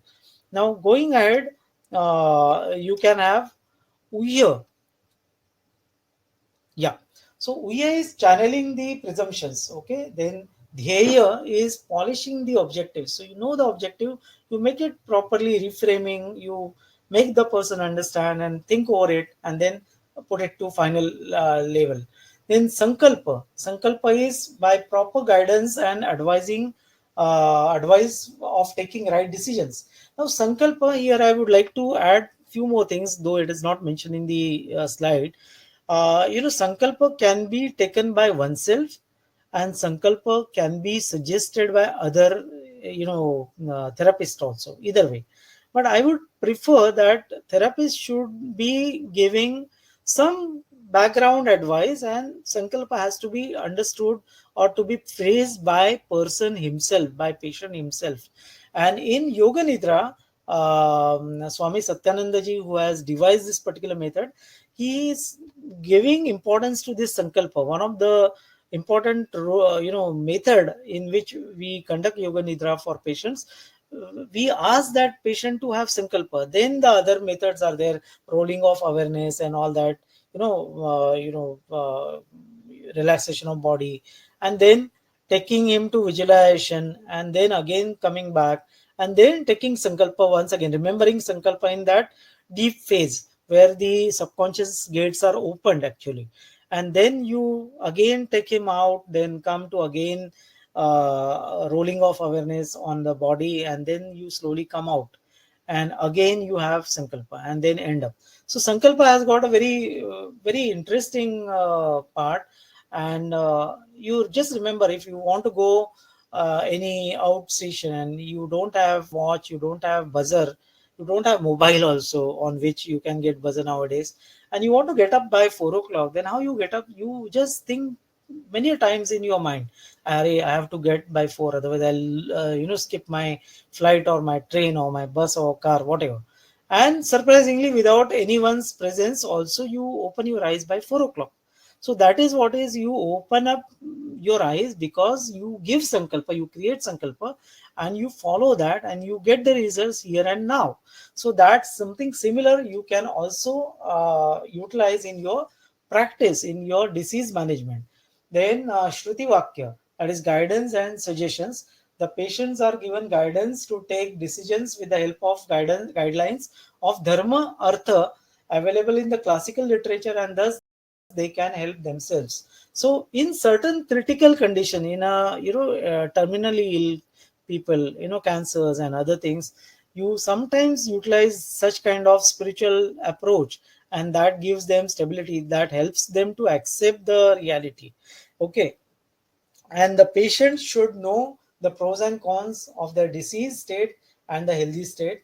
Then dharmartha vakya, that is education of individual and family. The family is also to be guided positively to support patient and his needs, because many a times the treatment in manas vyadhi is not alone treatment to the patient but to the treatment of the family. Because if the family is supportive, then the patient can get out of problem much quicker way. That is what we all have seen, right? Then all the family members are to be informed about the nature and the course of the disease, precautions to be taken for good management of the disease. So you should tell them what is what. You should not hide something, but at the same time you should not give false claims, tall claim that, oh, I'll clear, I'll cure. No, it needs to be very appropriately, it needs to be addressed. They are further educated to behave properly with the patients, whatever the situation is. And again, all these things are very nicely discussed by these two authors from whom I have taken the quotes. Now, there are other aspect about yogic relaxation, and yogic relaxation is now considered as one of the part of psychotherapy. But I believe that yoga therapy in itself is a different set of therapy, and sattvavaja and yoga therapy, they are going hand in hand. Rather, sometimes they are same as well at some point of time. Then biofeedback, then your EKG, that is electrocardiography, then EEG, then BEG, then pulse rate, then blood pressure, then pulse oximetry, EMG, galvanometric skin response. All these are specific tools which will help you to arrive at conclusion that our therapy is really working or not. And that is the need of an hour, that whenever we are speaking about evidence-based therapy, so yes, these are the tools from modern medical sciences, modern biosciences, biomedicine, which they are using as a tool for evidence base. So we can also make use of those particular tools without losing our essence without losing our concepts per se. The feedback helps patients apparently to control these responses, relaxation. Yeah, the patient get boosted basically when they see, oh, earlier my report was this, these were the levels numerical, and now it has reduced. So they themselves get boosted up and they try to remain on the track, and the compliance to the suggestions or the guidance or the therapy becomes much much better. That is what is with relation to this. Now, relaxation is the easily achieved by this therapy, this particular method. So, biofeedback and all, one way, one of the cause for using is for documentation and to compare the results. But the other thing is it is also therapeutic in nature. Okay, apart from its help in making the evidence-based documentation. Then a simple form, that is relaxometer, uses only one parameter, that is GSR, but there are several others which uses so many appliances and can make use of this. Other use of biofeedback includes treatment of enuresis, that is bedwetting, then migraine, headaches, tension headache, idiopathic hypertension, incontinence, cardiac arrhythmias, uncontrolled generalized tonic-clonic seizures, and also neuromuscular rehabilitation. So these are the other way in which modern people, they are utilizing this nowadays. So we can also think, can we utilize in some of our benefits. Now coming down to components for stress management as discussed or mentioned by us. So while postulating that the treatment principle for mental disorders, there were observations made regarding the prevention of stressors. So prevention can be achieved by virtue of dharma, artha, and kama, and acquiring knowledge of these three factors can lead to no disease. Actually, ideally, it is achieved by following ways. So ahita, ahita varjana. So ahita means whichever is bad, whichever is unwholesome practices, to withdrawal from unwholesome practice. For example, de-addiction. So you know the smoking is bad, so you have to go away from smoking or drink like that. Hitopasevana, adopting wholesome practices, then should be in service of knowledgeable person or community. Okay, so being in the satsanga or aptopaseva with those particular personality, you can imbibe some of the qualities by remaining with them or by observing them. Then Atmadit Jnana, that is knowledge of Atman, already we are discussing several times. Then Desha, now geographical consideration, not in general way, but in a specific way, because where you get this kind of problem more and where you get less, you observe that and you take call on that. Okay, certain things get aggravated at specific level. So once you know that this is the hetu, then you remove that patient from that particular environmental condition, that particular desha, and put somewhere else. That is one of the way. Kula, that is family tradition or lineage. So you come to know about the history part of that, whether anybody is having similar kind of problems or what are the other observations with family. Then kala, that is in which particular kala what kind of things are happening. Now in graha, in badha, whatever has mentioned in jwara particularly, we will be discussing if time permits, that we can have specific kala mentioned, particular tithis they have mentioned, that in so and so tithi this gets erupted, and in rather than from tithi you can diagnose which particular graha it is. So that kind of observation and that kind of noting, if we have readily with us, then we may able to even diagnose in that particular direction also. I might show some slides on that. Then bala, that is strength, and shakti, that is again strength, but again there is a slight shared in understanding of this. So this has been also taken from one of the another scholars, Tejaswini and Shrikant, and they have really done well in their work on Manas Vyadi. Okay, now if we see Relaxation, stress reduction techniques, CBT already have said, deep breathing exercise is the simplest way. You really don't have to learn even pranayam. I'll give you a very important tip, take home message for all of you. See, if you don't have time to go to learn yoga, forget, don't go. Okay. If you go, nothing like it, nothing better than that.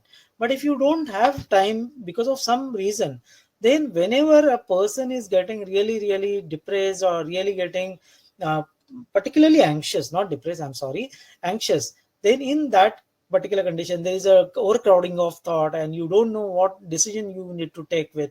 So in that time, you ask that person to breathe deep, and in a ratio that inhalation and exhalation is 1 is to 2. So you take breath in 1, 2, 3, 4, inhale, and exhale. So 1, 2, 3, 4, 5, 6, 7, 8. Now, while listening, it looks very simple, but it is not so simple. When you try it on yourself, you will see that, oh, I can inhale up to 5 also. But while exhaling, I lose my breath at the level of 6 only. I even don't able to exhale and inhale equally. So we usually train them. You do equal breathing, then you do deep breathing with 1 is to 2. And why it is to be done? Because once you do this, what happens, and it has been proven beyond doubt at global level. Okay, not just in India, not just one of the institutes in Maharashtra or Delhi or something like that. It's all over world. May it be US, may it be Europe, may it be anywhere else. So they have found that when you do inhalation exhalation in a slow way, 1 is to 2 way, then what it actually triggers, it triggers your parasympathetic nervous system, and it balances your vagal tone.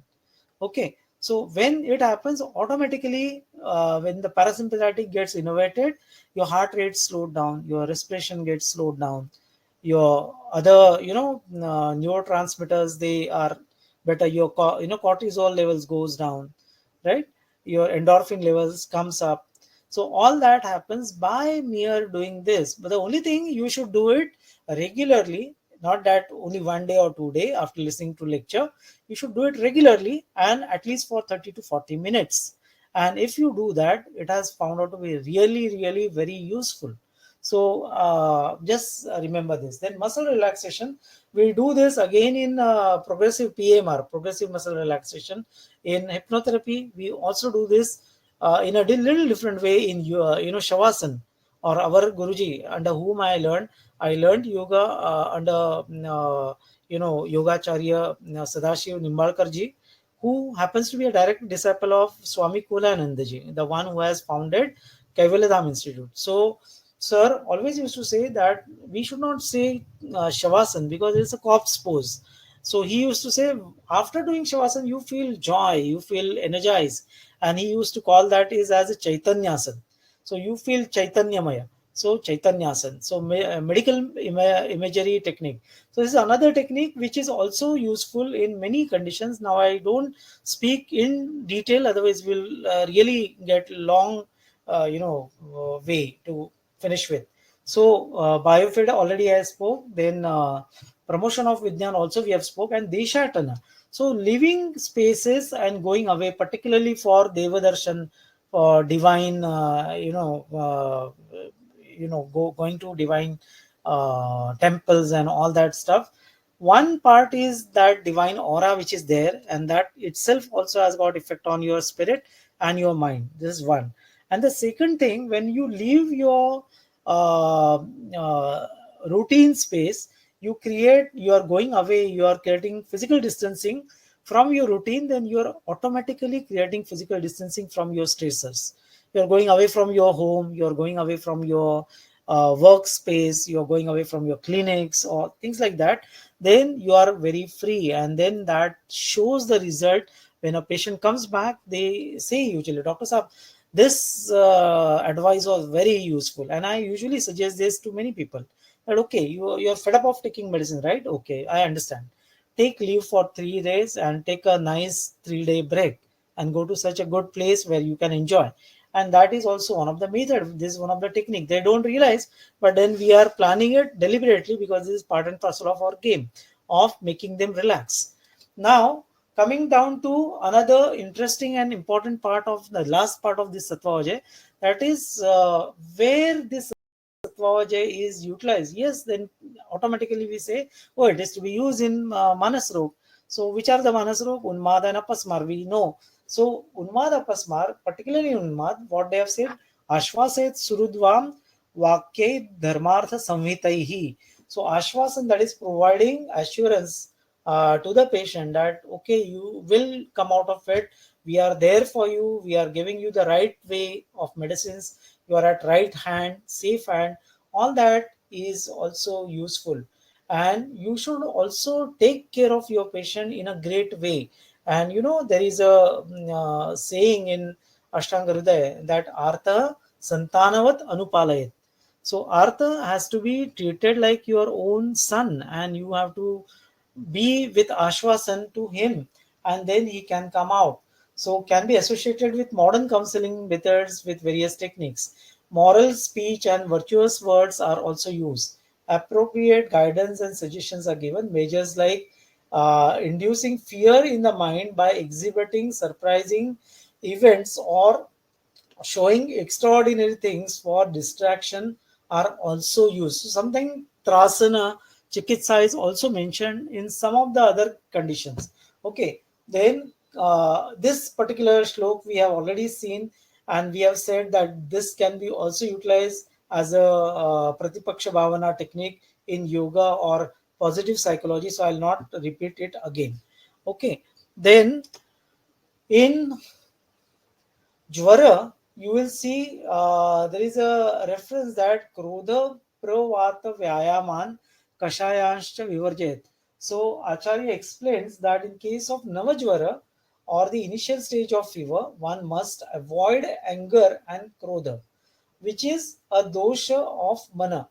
Why? Because Deha Mano Santapakaram Jwaram. That is the basic tenet of Jwara. And if you on the top of it do Krodha or anger, then it will increase that particular Jwara. So it is to be kept aside. That is what is mentioned by Charakacharya. And this is what is Sattva advice actually. There are explanations of Jwara caused by excessive Krodha, which is treated with Sadvakya, that is good advice, and Kamya Artha, that is giving objects, giving desired objects, okay, to the patient.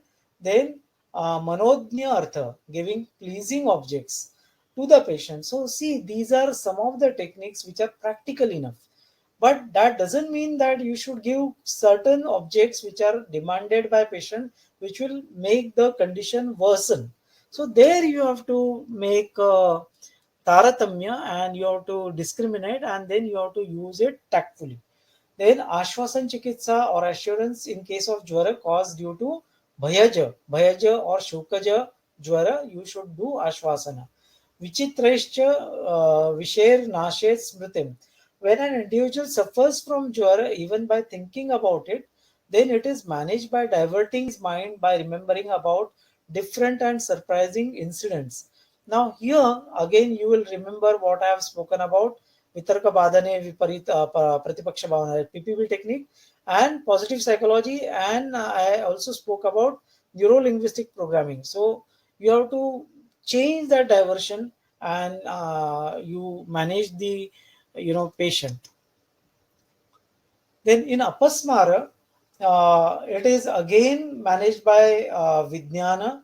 Then Dhairya, Smriti, Samadhi are the values that are inculcated in the Apasmara disease by friends, well-wishers, and religious sermons, by various religious sermons. Now, in nowadays we hardly see religious sermons, but I've seen some of the cases where they have been spoken about some prayashchitta with reference to the patrika, and they have found out result.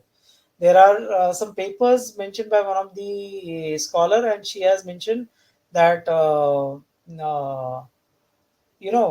drum player, he had some injury on the thumb and on the fingers, and it was not getting healed, but by doing dhanvantari yag and using dhanvantari yantra and some other sermons, along with whatever medicinal Yukti Vapashraya Chikitsa and even Sattva Vajay, he completely came out of it. So that is what is the importance of Sattva Vajay. Then Hikka, Shitambu Seka Sasa Traso Vismapanam Bhayam Krodha Harsha Priyodvega Hikka Prachavana Mata. So in hiccups, one should do that distraction from different thoughts inducing fear, anger, anxiety, or sudden happiness. Okay, so that also leads to stoppage of hikka. Thus, here Krodha and Bhaya are used as treatment modalities, being dosha morbidity of mana or that of mind. So, again, it is intricate. It will be very difficult to say, no, no, this is separate compartment, Yukti Vyapashraya, Deva Pashraya, and Sattva Vajay. They are interlinked all the time. Okay, now in Visarpa, okay, in Visarpa, it is indicated that Sattvaji Chikitsa method with Krodha Vyayama Suryagni Pravatascha Vivarjayat.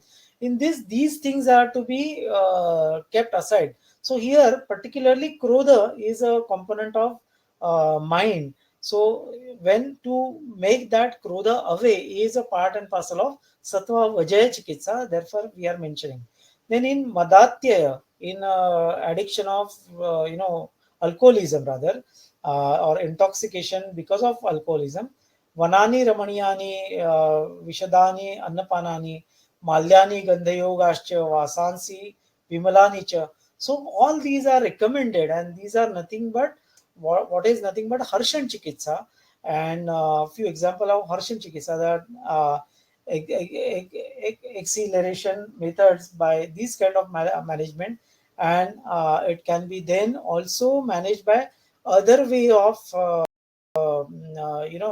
de-addicting method, like I have also explained the method in case of that phone addiction. So there are other methods also, but I'm just giving you the reference from our grantha, and this is one of the reference from Rajayakshma. So Harshana and Ashvasanaihi. So Harshana, that making that person happy, and Ashvasan is providing assurance, are mentioned as other treatment aspect of Rajayakshma. Now, last to last week only, I received a patient aging around 18 years, young girl, and she came with a complaint that she has got,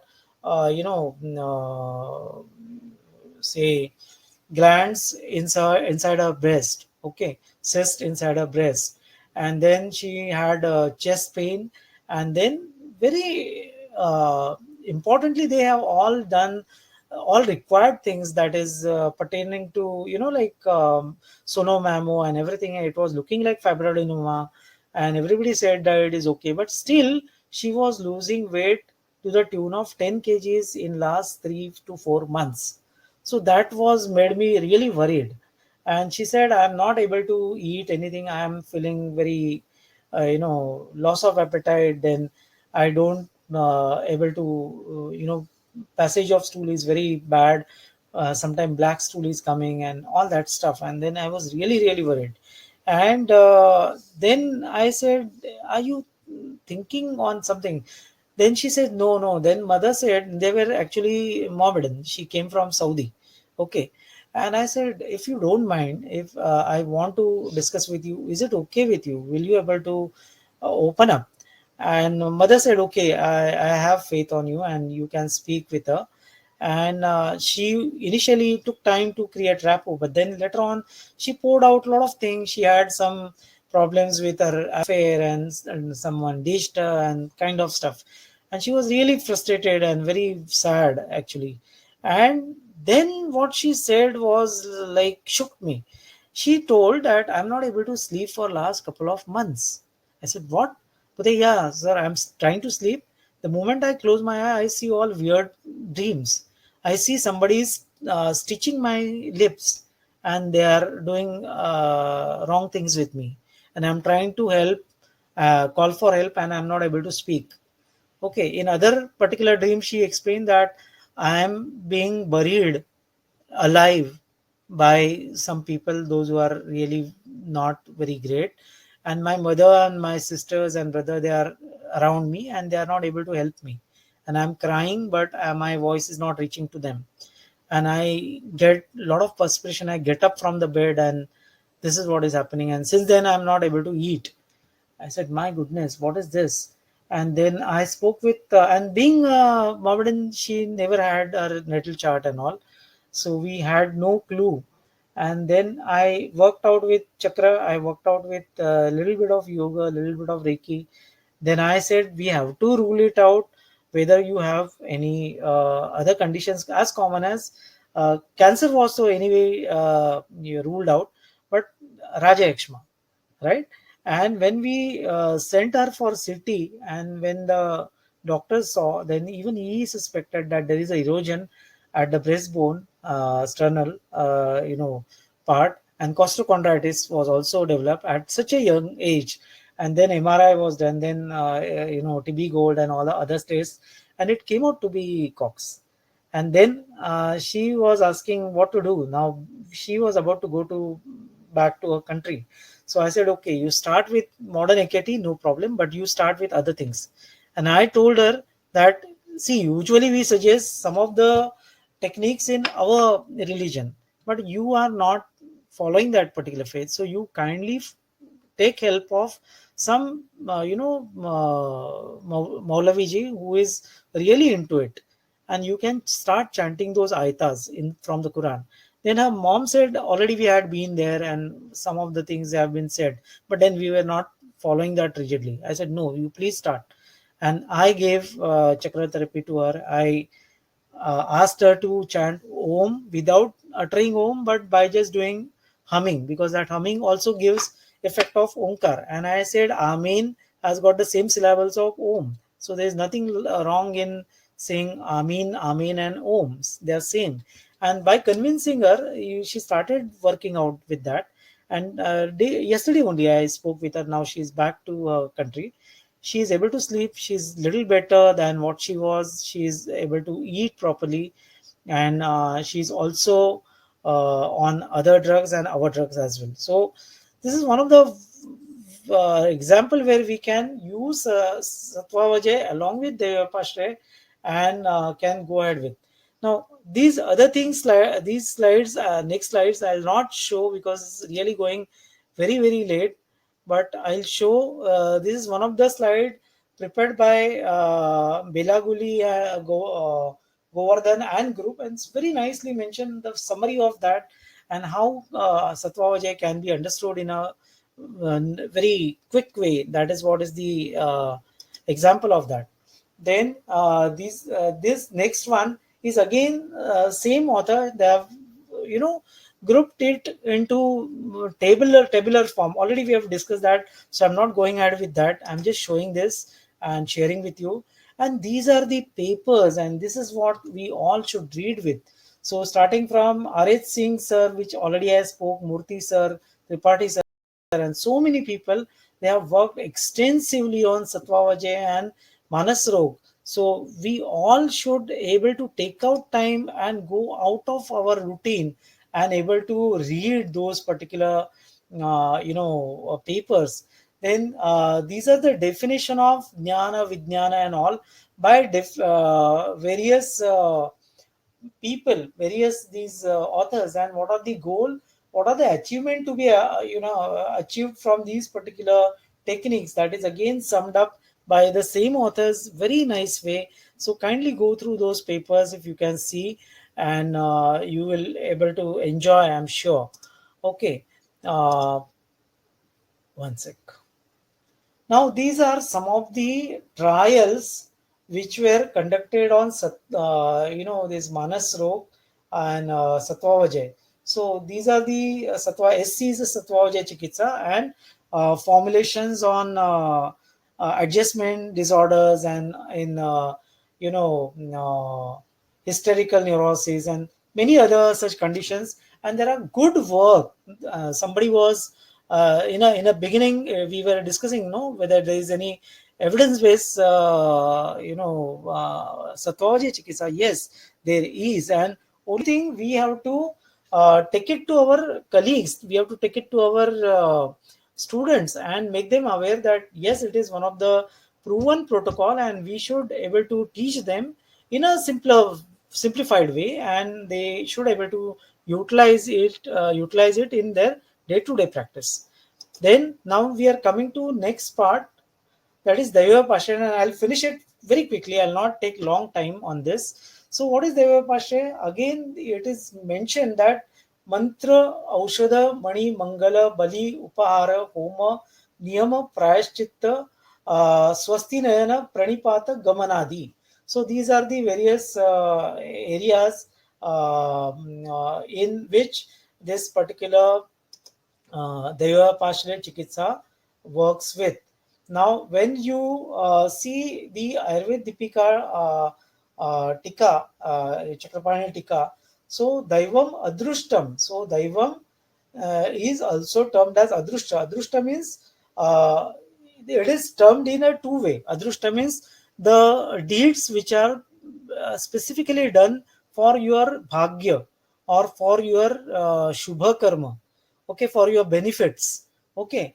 And the aushadhi or the chikitsa which is based on this is termed as Davyapashra chikitsa, okay. So this Davyapashra aushadha means all these A B C D E whatever we have seen, they are happening because adrushta के उत्पन्न करने से व्याधि के उपरित मंत्रा दिए. So when this adrushta karma of the one which you can't see, the one which is unnoticeable, the one which is not rational, which you can't derive any logical derivation, because of which if something is happening and if you are not able to manage it with either with yukti vyapashraya or sometimes even with that of sattva vajay, then there are certain vyapashraya techniques which are vyadhi viparita.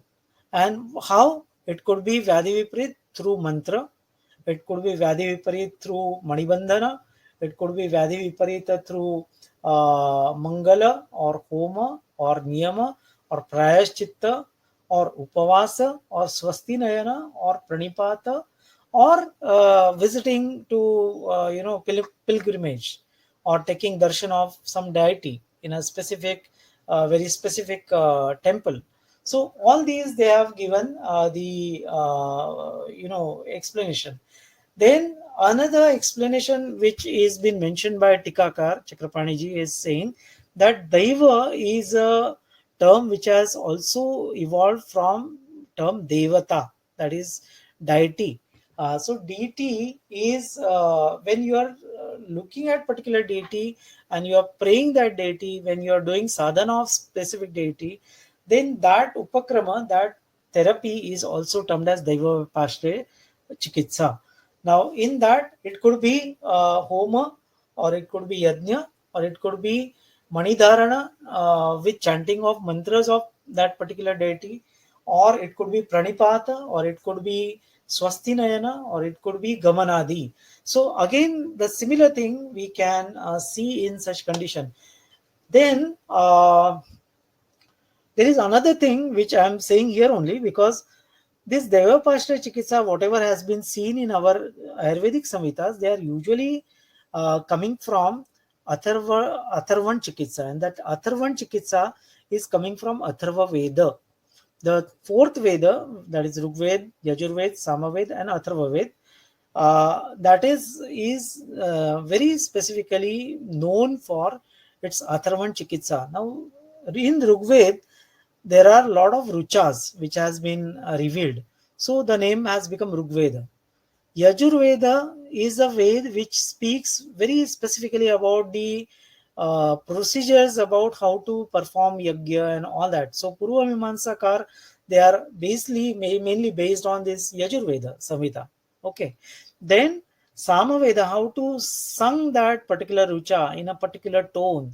So in a particular way, it has to be sung. So that Samagayana is the main tenet of Sama Veda. And Atharvana Chikitsa. Now, Atharvana Chikitsa is again a mix, which is partly something similar coming from Tantra origin, that it also speaks about Uchchatana, Marana, Jarana, Vashikarana, or taking care of enemies, all that. Okay, but we are not interested in that. We are very particularly, specifically interested in what? We are interested in curing or managing the diseases. So we have got lot of such extensive explanation about Vanaspati in Atharva Veda. I'll show you some of the list later on.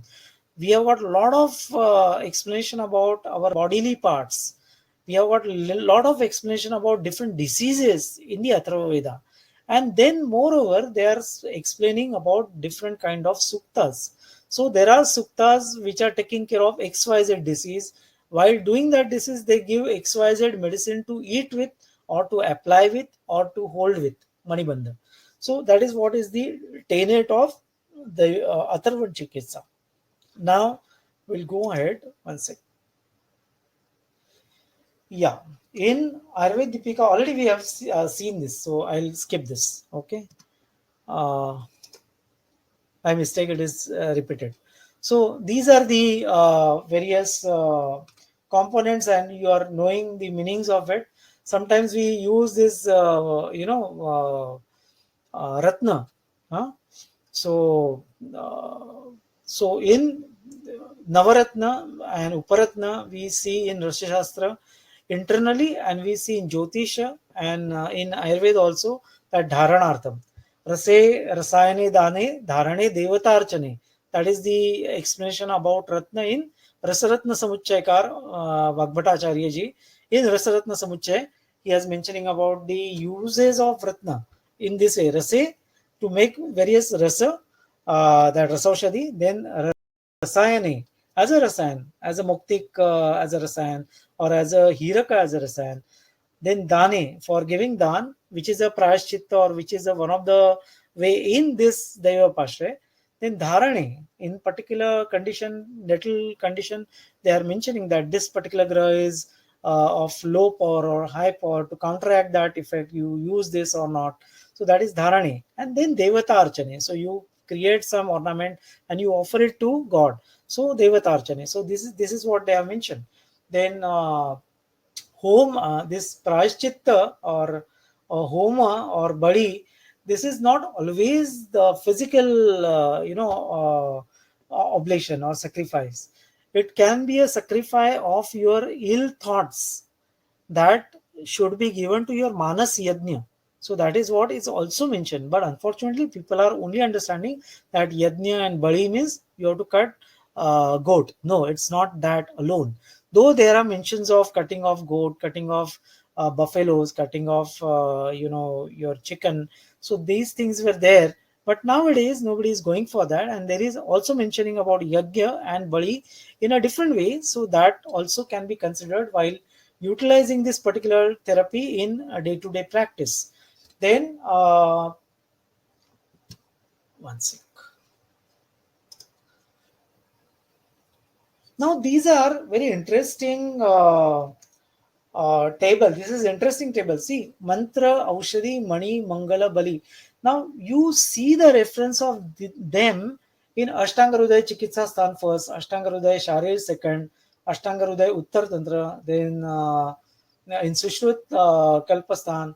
Then likewise, this particular scholar, Shalini and her colleagues, they have tried to find out the mystic and spiritual healing, and they have published their article, very interesting article.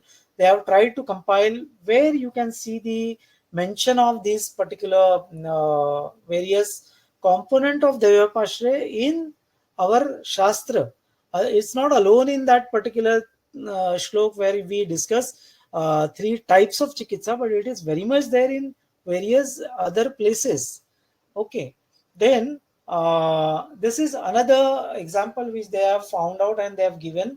I'll also give some of the examples from my side, that what are the papa karma which one has done in past life, and what are the diseases which are arrived because of that. Selling of cows, not offering feed to cows, slaughtering of cows and its calves, tying up and beating cows, etc., etc., will create vata vyadhi.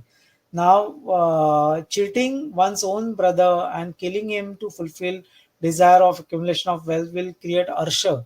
Then showing affections initially and later cheats and kills a king, emperor, or employer or worker, wife at night, that will gives rise to visarpa. So likewise, hating one's own father, abusing, harming, and depriving him of food and clothing, abandoning him and not taking proper care, that will gives rise to gulma. So these are the examples which he has quoted from the manuscript of Kashyap Samhita. Okay, so in Kashyap Samhita they have mentioned about this. Okay, and it is published, so we can see that particular publication number and all, and we all can see. Similar way, you can also see that the roga, they have mentioned in one column, that is Vatavadi, Jwara, Atisar, Arsha, Visarpa, Udara, and the number of pots to be used for Rudrabhishek. Of course, not alone pots, pots filled with water or filled with milk. So 1,030, 6,000, 64,000 for Vandya and Yakrut Roga and Shof and Pandu, then 4 lakhs for Pramya, then Shwasaroga 2 lakhs. So this is another explanation given by same group, Divya, Jyoti and group, how this is found in Kashyap Samhita, and this is again something unique.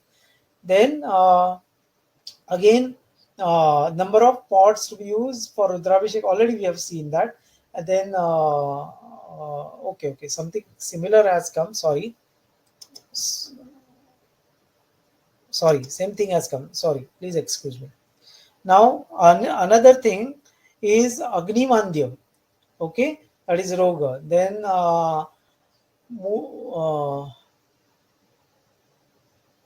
Mukharog, that is not Mukharog, KHA, Mukharog, then Udara, Gulma, and Masurika, that is smallpox. So, number of Tulsi and varieties of flowers to be offered to Vishnu Japa, okay, or Vishnu Puja. So, 16 lakhs, then 1 crore, then 1 lakh, and 8 lakhs. Now, see, it is not just that Tulsi Patra or flower to be offered, but along with that, you have to chant that Japa, and when you do that chant, that has its own effect on the patient.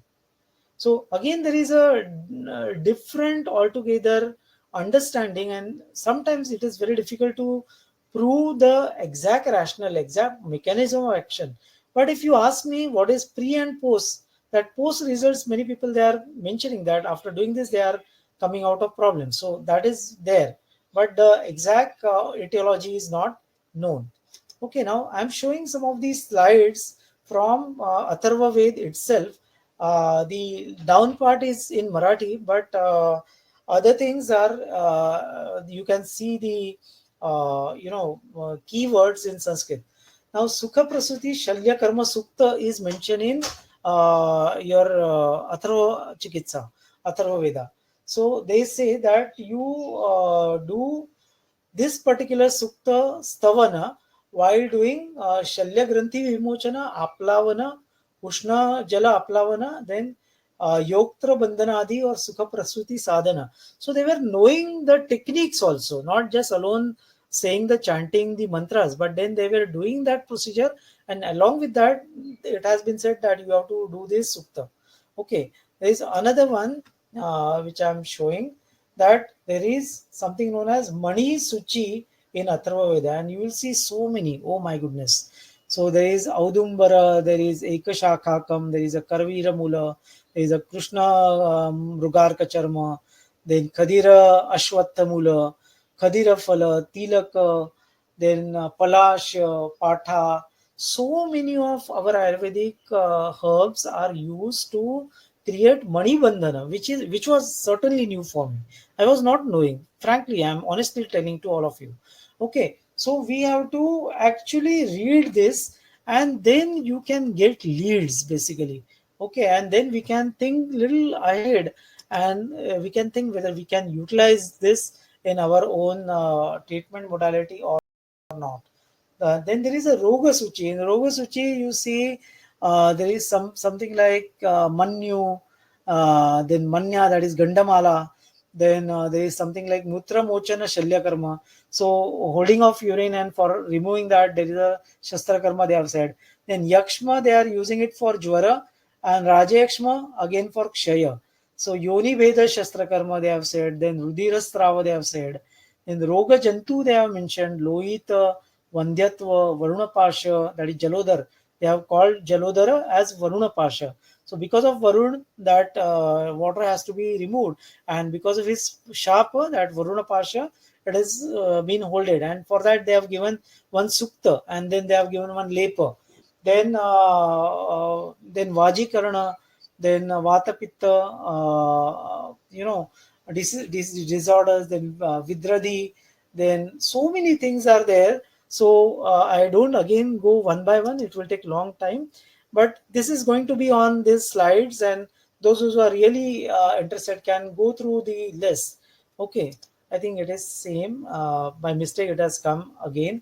Then oh, sorry. Then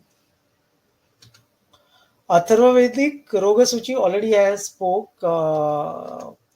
Now there is a description of fever with chills. Okay, in particular Kanda, there is a Takmanashan Sukta, and in that it has been mentioned that uh, that fever comes with a difference of 1 or 2 or 3 days. And in bracket in Marathi, the author, that is Chitrao Shastri, Mahamahopadhyay, Chitrao Shastri, he has mentioned that this looks like malaria, though he is not a medical person, but he has also understood that in Ayurveda and in modern medicine, we are calling it as malaria or Vishama Jwara. So Tritiyakam, Vitritiyakam, and so Sharadam. So that is what has been mentioned. And they have mentioned that if the entire body is, like shivering with cough and with fever, then this is majorly it is because of balasa. Balasa means kapha. Kapha predominant, and this is a sahodara. Sahodara means a brother of kasa, that is kaf, and and all that other things are mentioned in this particular sukta.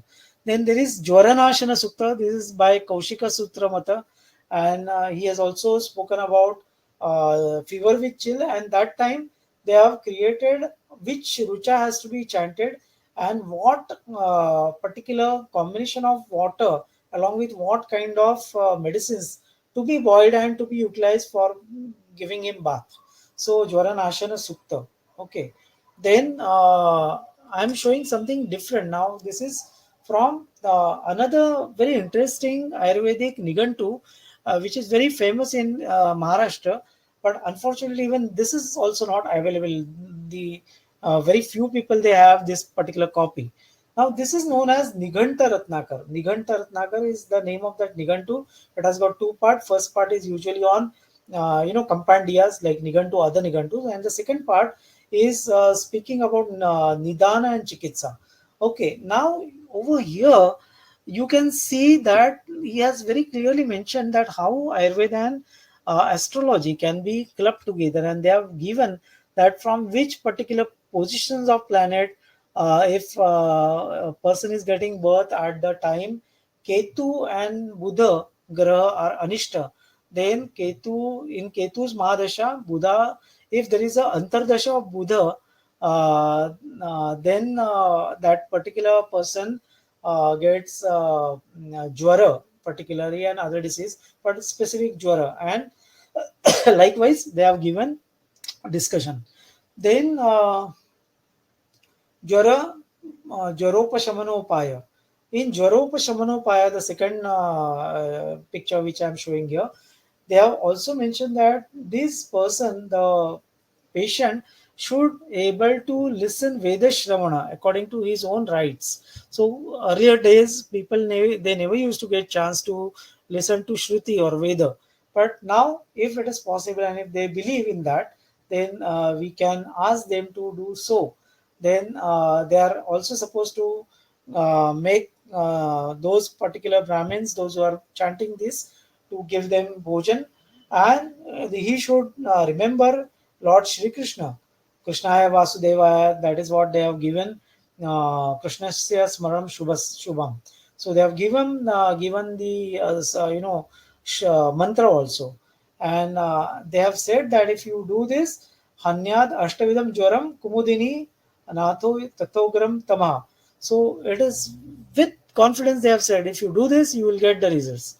Okay, then in another level, they are mentioning that apaharadi karma vipak. Now, devacha davyacha apahar kela asta. Okay, if someone steals some of the treasury of temple or something connected with God, then because of that, that person will get lot of type of jwara, lot of type of fever, and usually this kind of jwara is a raudra jwara, so which is happening because of rudra prakop, and for and the mahajwara. So two types of jwara, mahajwara and raudra jwara. So mahajwara is because of Vaishnava, so Vishnu kop, due to Vishnu kop, and jware rudra japam kuryan maharudram mahajware maharudram jape raudre Vaishnave tadvayam jape. So while having these kind of problems, you have to do like Shamanopai with Rudra Japa or Vishnu Japa, and kind of Japa, Abhishek, Home, all that needs to be undertaken. Now, um okay, now this is that Sahasra Netrasya Sahasra Baho. This is a shlok, or this is the mantra which should be chanted for taking care of all kinds of jwara. Then Ganeshwarova, Garudeshwarova, Gaurishwarova, Divaseshwarova. This is also one of the uh, sutra, or this is what is the shlok that says that if a, rogi of a patient is having a major deity, like earlier days, people they used to pray a particular god or goddess, some of them they pray Ganpati, some of them Lord Ganesh, some of them will pray only Devi, okay, some of them will pray Vishnu, some of them will pray Shivji, Lord Shiva, and some of them will pray Surya. And Adi Shankaracharya ji has told that okay, you may have particular one god as the main, but you should keep all these five in your place where you pray your god. We call Devagraha. So in that, this is known as Vishnu Panchayatan or Shiva Panchayatan. Okay, so a person who is praying Shiva should also pray Shiva along with the Vishnu japa, or Vishnu, or the one who has got Vishnu as a main deity should also pray Rudra japa, or vice versa, like Ganesh and Devi, all that needs to be specifically taken care with while taking care of Jwara Chikitsa with Deva Pashray. Okay, now here I will like to give example of one okay. Now there is one mantra vidhan, you can see Gaiche Shanase Mandal. There is a Gomai, and of that you should create a mandal. Then you put Gandha Akshata Pushpa, and on that you need to keep your hand, and you have to chant this particular mantra 108 time. Kala Kalam Mahakalam. That particular, Kala Kalam Mahakalam, Kala Danda Namostute. That is the vidhan, and when you do this, then you do for 3 days, and Bhutapadadi Pasunale Jwara naise hotat. If you get Jwara, Bhayadi Jwara, because of some Badha, because of Bhuta, Pishacha, and things like that, that can be taken care with. Then, then other things they are mentioning about Bandha, then Avesha, Tadana, all these are mentioned. But I once again say here that unless and until we don't have proper understanding and proper adhikar in this particular way, it's better not to touch with this kind of stuff. The simpler one, we can go ahead and we can utilize it. But this kind of stuff, we have to refer it to a proper person if they are believing. If they are not believing, then just leave it. You don't get into that particular aspect. Then Langana Nished. Now, when there is a Kamadikar, Shoka, Chinta, Prahara, then Bhaya, Bhutavada, Shrama, Krodha, Langana, anything which is a cause for a jwara, then in that you should not do langana to that particular patient, because we learn in our routine, yukti vyapashe, langana is the first thing, right? So here it is a contraindicated, so we require to know the exception to the rule, and that is there in this daiva pashray. Okay, so in such condition, in this jwar, the rogi jatragni is already ignited, and therefore we should give, if possible, if he is a non-veg eater, then you give mausa yusha and shali, shashti shali, that is rice and meat soup. If not, then you can give rice along with ghee. Okay, so that has been mentioned. Then karkatasya vilodbhuta mudra tu tilake krite. So uh, there is a one animal, type of animal, you have to take mritika from that home of that animal. It's a bilashaya. Okay, it's a home going inside the ground. From there it has to be taken, and that tilaka of that mritika has to put to patient's forehead. That has been mentioned. I am mentioning what has been said. Then there is another mantra vidhan, already we saw that earlier. So these are another few examples. And yeah, now there is something like Bhayadi Jwara, and they have given Bhayat Pralapa Shokacha Bhavet Kopacha Vepatu.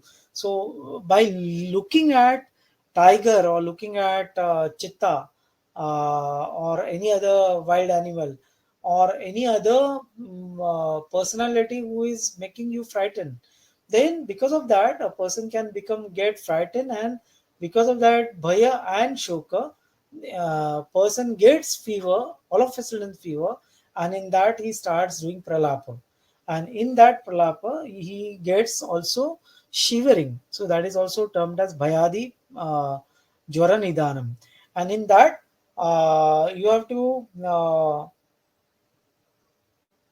in that particular case, that person will start looking everywhere tiger, because if he is getting that particular fever from tiger.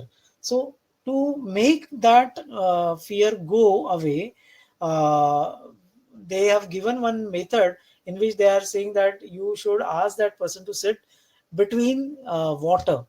Okay, and you make this shita kriya, and because of this shita kriya, this thing will get over. Now seriously, very honestly, even I don't have any experience on this.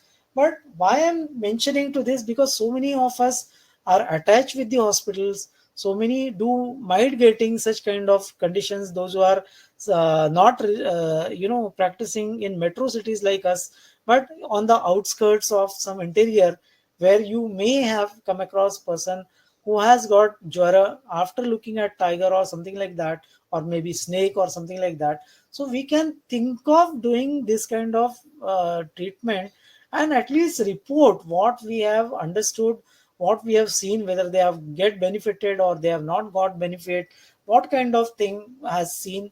We can report in any article or any paper, so that it will be useful. Then what is the pralapa lakshana?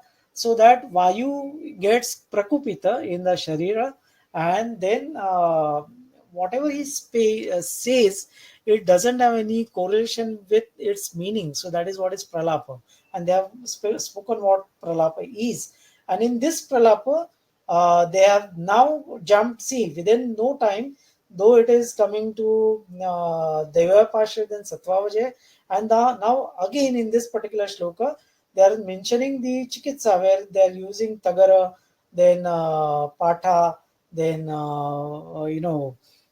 tikta, then all that musta, then katuki, all these dashamula, not dashamula which we usually use Brahmi, Ashwagandha, then Draksha, Chandana, and that should be used. And Shankapushpi, 21st, you have to create a decoction and you give it to that Rugna, and the Rugna becomes immediately better. That's what they are mentioning. Now, though they have mentioned only for this Bhayadi Jwara, but we can think of using this for Pralapaka in other condition and try to cross check whether it is really working or not. That is what my plea to all of you.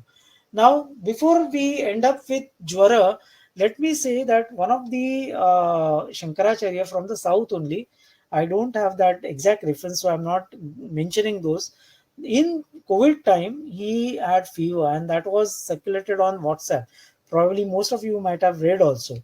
And being having pledged that I will not eat, modern medical drugs. So Swamiji, that Shankaracharya ji, was not ready to even take single paracetamol, and he had COVID and he had very high grade fever, and everybody was really worried, and it was not coming down. So he only suggested that okay, forget everything, whatever Ayurvedic you gave. Now nothing is working out. Now do only one thing, that you have Vishnu Sahasranam Avartana, and they did Vishnu Sahasranam Avartana in front of him when he was lying down, and within 2 or 3 days, I don't recollect exact time, he came out of that Jwara condition, and he has recorded that, and it has been published in some of the local news paper and local news channels also. So basically, in contemporary era also there are examples if we want to see. Okay, then I give you another example which I have tried in my own clinic. In Vishnu Sahasranam, there are the shlokas with partitions, right? So one of my patient had phobia of going to office, right? So he used to go close to that bank and used to come back, and he had been to psychiatrist, he has been to neuro, then homeopath, Bach flower remedy, then other Ayurvedic colleagues, yoga therapies, and ultimately landed up with my clinic. And coincidentally, I also had another patient who happens to be Adhikari, Tadnya, in this Mantra Chikitsa and all. So I called up this senior fellow and I said, "Sir, would you able to help me? Because he has already taken everything, made their drugs and everything. So do you think, is there anything to offer him?" And then he told me, "Ashish, you know Vishnu Sahasranama?" I said, "Yes, sir." So he said, "So and so part of this, if you ask him to chant, say not so many times, only 108 times a day, and don't tell him to go to office also. Just wait and watch." I said, "What will happen?" Mother, "No, no, you just do that, wait and watch. And then keep water. And when he chants that loudly, then after chanting, let him drink that water and let it be. Whatever you want to give, you give." I gave Medya drugs, of course. Then I gave some ashwagandha and other things also to reduce anxiety. But I was knowing that it is not working because already he had having those. He had alprazolam and other, tricyclic compounds and all, but nothing was working on. And to our surprise, he called me on 7th or 8th day and he said, "Sir, I today I start feeling that I should try going." I said, "Up to you. I'm not forcing you, right? You want to go, try." "Are you chanting?" And whether, "Yeah, I'm chanting. I don't know whether what will make difference, but I'm chanting. Since you have said, I'm doing it." And he went to office. He entered the door, and again he came back that day. 2 days happened that way. Third or fourth day, he went to his desk. He opened the desk and he met his senior, and half day he was there. Then he came back, and then almost from second week onwards, he started going, and with no problem, no problem. Now, I don't know how this is happening, and here I agree with Sushrita that sometimes Prabhav is the only way to explain Achintya Viryam. Like you can't realize, you can't mention that what is actually making the difference with that particular patient by doing this chant or by applying this Manibandha or applying or drinking this particular combination which they have mentioned. So, not all the time that we can rationalize, we can give logical explanation, but sometimes like this also it happens. Now coming to Unmada, uh, another important thing, already that slide has gone earlier, but particularly in this particular grantha, that is Niganta Ratnakar, and in Jyotisha also, they are mentioning a topic known as karma vipaka. So if you have done something wrong in your earlier past lives, then you get to suffer particular way in this particular life. Okay, now whenever I used to read this, I used to smile. I used to have a question mark, is it really true or is it like that only? And I had one case at my parla clinic, one South Indian lady. She was I think Tamilian. Okay, and she had horrifying low back pain, horrifying. Okay, had already been to orthopedician, already been to physiotherapist, taken traction, everything was specific. And I said, okay, you have to take this. We gave Shamana, we gave Shodhana in that, because that particular clinic was not having facility of doing Basti. So I was compelled to give no, Snehana, on more focus on Snehana and Svedana. And I gave Nadi Sveda, then Snehana, and then Kati Basti, and all that we did. And she was improving in a great way. Okay, and then I said, would you like to give me your patri? Because I already mentioned, I myself have learned Jyotish, but more than me, my mother is already very much into it. So in such conditions, we used to cross check the planetary positions and all. And my mother saw her patri, and she saw it, compared it with Bhrugu. Okay, in Bhrugu Samhita, there is a compilation of so many kundalis. And if it is matching with one of them, and it was mentioned that she was in earlier life, she was Brahmin. Okay, and she has hit cat, okay, with a wood, as a burning wood, and it has got hit on her lower back, and that's how that cat became started limping, and she gave curse. That is what the story was. And then I read, then mummy said कि अरे ऐसा इसमें आया है. Now we don't want to go ahead and do some rituals, you create that gold ka cat and all that. We don't go ahead in that direction. Okay, but that was the story. So I just paid attention and laughed upon, and then forgotten. Okay, then she was being called by her grandfather. He was in Tanjore, and he said, I'll again check your things with my resource. And I haven't told this story to this lady, right? That Bhrugu Samhitana. And he checked it with either Nadi Grantha or Bhrugu only, I don't recollect. But he saying the same story. And he said that from other instruction, you will be treated by Ayurvedic Vaidya. And this is what is his description, which was matching with me. And he said that your spine is broken into two pieces.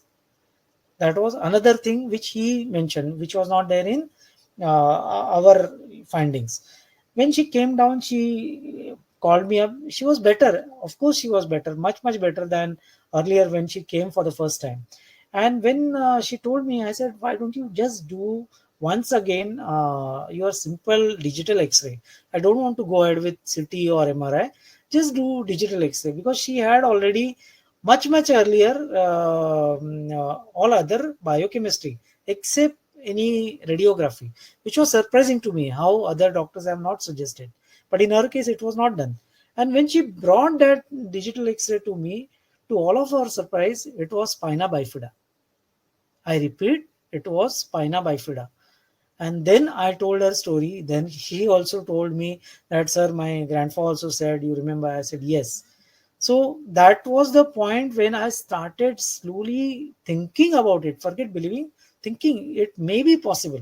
And then later on in my life, I learned hypnotherapy. I learned past life regression therapy. I saw my own past life. I made people put into past lives. I also saw other therapies which are, other advanced ways. And then I realized that what our Shastrakara and our ancestors, they are mentioning our Samhita, we are not reading that seriously because we are not knowing the basics, and we need to expand our consciousness to understand that. So coming down to this karma vipaka, though this is the example, precise example of karma vipaka. If something has been done wrongly with somebody in earlier life, then he has to have get manifestation of that particular disease condition in this life. Okay, so okay. Now, if a person is having moha, and if he stores the important valuables from the others, then in next lives, one of the life, that person will get problem of unmada. That is what has been mentioned in unmada roga karma vipaka. And to have this effect minimized, because it is bound to be there, it is nothing like you are going to have zero, but to make that effect manageable, to make that effect acceptable, they have given some parihara. Parihara means prayashchitta, and in that they have mentioned kruchra and chandrayana prayashchitta. Now, what is chandrayana prayashchitta? So you have to start eating a small morsel of food, and as the moon start growing in the lunar phase, so likewise on 15th day it is become half, so you get half roti, otherwise a core of that roti, then two core, three core, four core, and quarter, then half, then three-fourth, and full roti. And again next cycle you go back to one, and only one time, not even second time. So it's a ekabhukta and chandrayana vrata.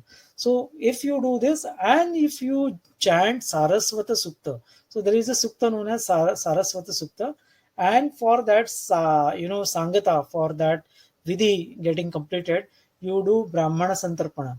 So you call up those pandit and you give them some particular dan, and you make some puja, and you finish that. So that will reduce the problem of your unmada. Now, this is what has been mentioned. Now again it is a uh, part to be studied as a research. If we have, see, hospitals like Nimhans, where you get lots and lots of cases of Unmada, or maybe in some of the Ayurvedic colleges also must be tackling lot of cases of Unmada or Apasmara. So in them, we need to take them reverse way, maybe through astrology, maybe through hypnotherapy, maybe through past life regression, and try to correlate whether we can get something like this, and without holding them their medicines, because that will be unethical. And we have to take actually consent that we are really willing. Otherwise somebody will just go to police station and lodge complaint against all of us, and then we will be behind bar against having this different kinds of treatment modality. In Maharashtra, somebody has chanted Mahamrutyunjay mantra for reduction of accidents at that Samruddhi Marga, where there are a lot of accidents, and with a good intention, that fellow has chanted this mantra near to that road, and he has buried that Mahamrutyunjay yantra. Someone has complained against him. There is something known as Andhashraddha Nirmulan Samiti. Dr. Dabholkar's son, Hamid Dabholkar, he has lodged a complaint, and that fellow was kept under jail, behind bar, with a charge of practicing black magic. Now, this is really questionable. Mahamrutyunjay mantra cannot be black magic, and he was doing for betterment of mankind. But then again, is a questionable, and since it is under litigation, we can't give any opinion. But why I'm saying this, because this is a area where we need to be utmost careful, and we need to do whatever things we do should be with consent of patient, in a written, informed written consent, and with full confidence of that patient. Then only, then and then only we should undertake. Second most important thing, certain things we should not do by our own, because we are not trained in this mantra chikitsa or this puja or chanting in a particular way. So we have to take help of those adhikari people from that respective zone, and then combining those resources, if possible, if it is going to be possible, then we can think about taking up at least some of them. Okay. Now there is Unmada Viprakrishta Nidana. Now in Viprakrishta Nidana, they are mentioning Viruddha Anna and Peya Padartha, Viruddha Peya Padartha. Then Dushta Anna, the Anna which has been intoxicated with Dhattura Bija, etc. Then Ashuchi, then Deva, Guru, Brahman, those who give bad words or do wrong things about them, those people. Then if somebody gets very shocked because of some very fearful condition, or get very happy because of something very different kind of condition, then that can also gives a shocking condition to the mind and can ultimately get into this mode of unmada. And this is not sandikrushta, this is viprakrushta. This is a late possibilities of getting some nidana because of this. And samprapti, I'm not getting into that. Now let us go ahead. Now there is apasmara. Okay. Now in apasmara, karma vipaka says that if somebody is staying along with guru, master, or his dhani means in other way master. First master is guru, other way master is where he is serving, working with. Okay. And if he is staying there, because of him he is having his livelihood, or because of him he is learning everything, and if he do something wrong deed with that particular family or that particular guru or his dhani, then that fellow will get apasmara in next particular births. And again there they have mentioned Chandrayana Prayashchittam. So they have said they should do Chandrayana. Okay. Now there is another mention that there is one Bauddhayana Vachana in Shruti. And in Bauddhayana, it has mentioned that if someone kills Brahmin by throttling, by making obstruction to his breath, then that particular person will also get apasmar. That is the apasmar karma vipaka I'm saying, as mentioned in the Ayurvedic text, as a part and parcel of this Deva Pashya Chikitsa. And for that they have mentioned Dana and Homa Havanadi Kriya. And then they have mentioned this Homa Havanadi Kriya, which I have not mentioned. Then they have also mentioned that particular person having particular graha in specific sthan, like Shani, Mangala and Ravi, if they are there ashtama sthan, okay, then that particular person will have nana prakar se vyadhi, means different kinds of diseases. Vadha means he will get killed, or apasmara pida. So that is what has been mentioned, Shani, Mangal, Ravi.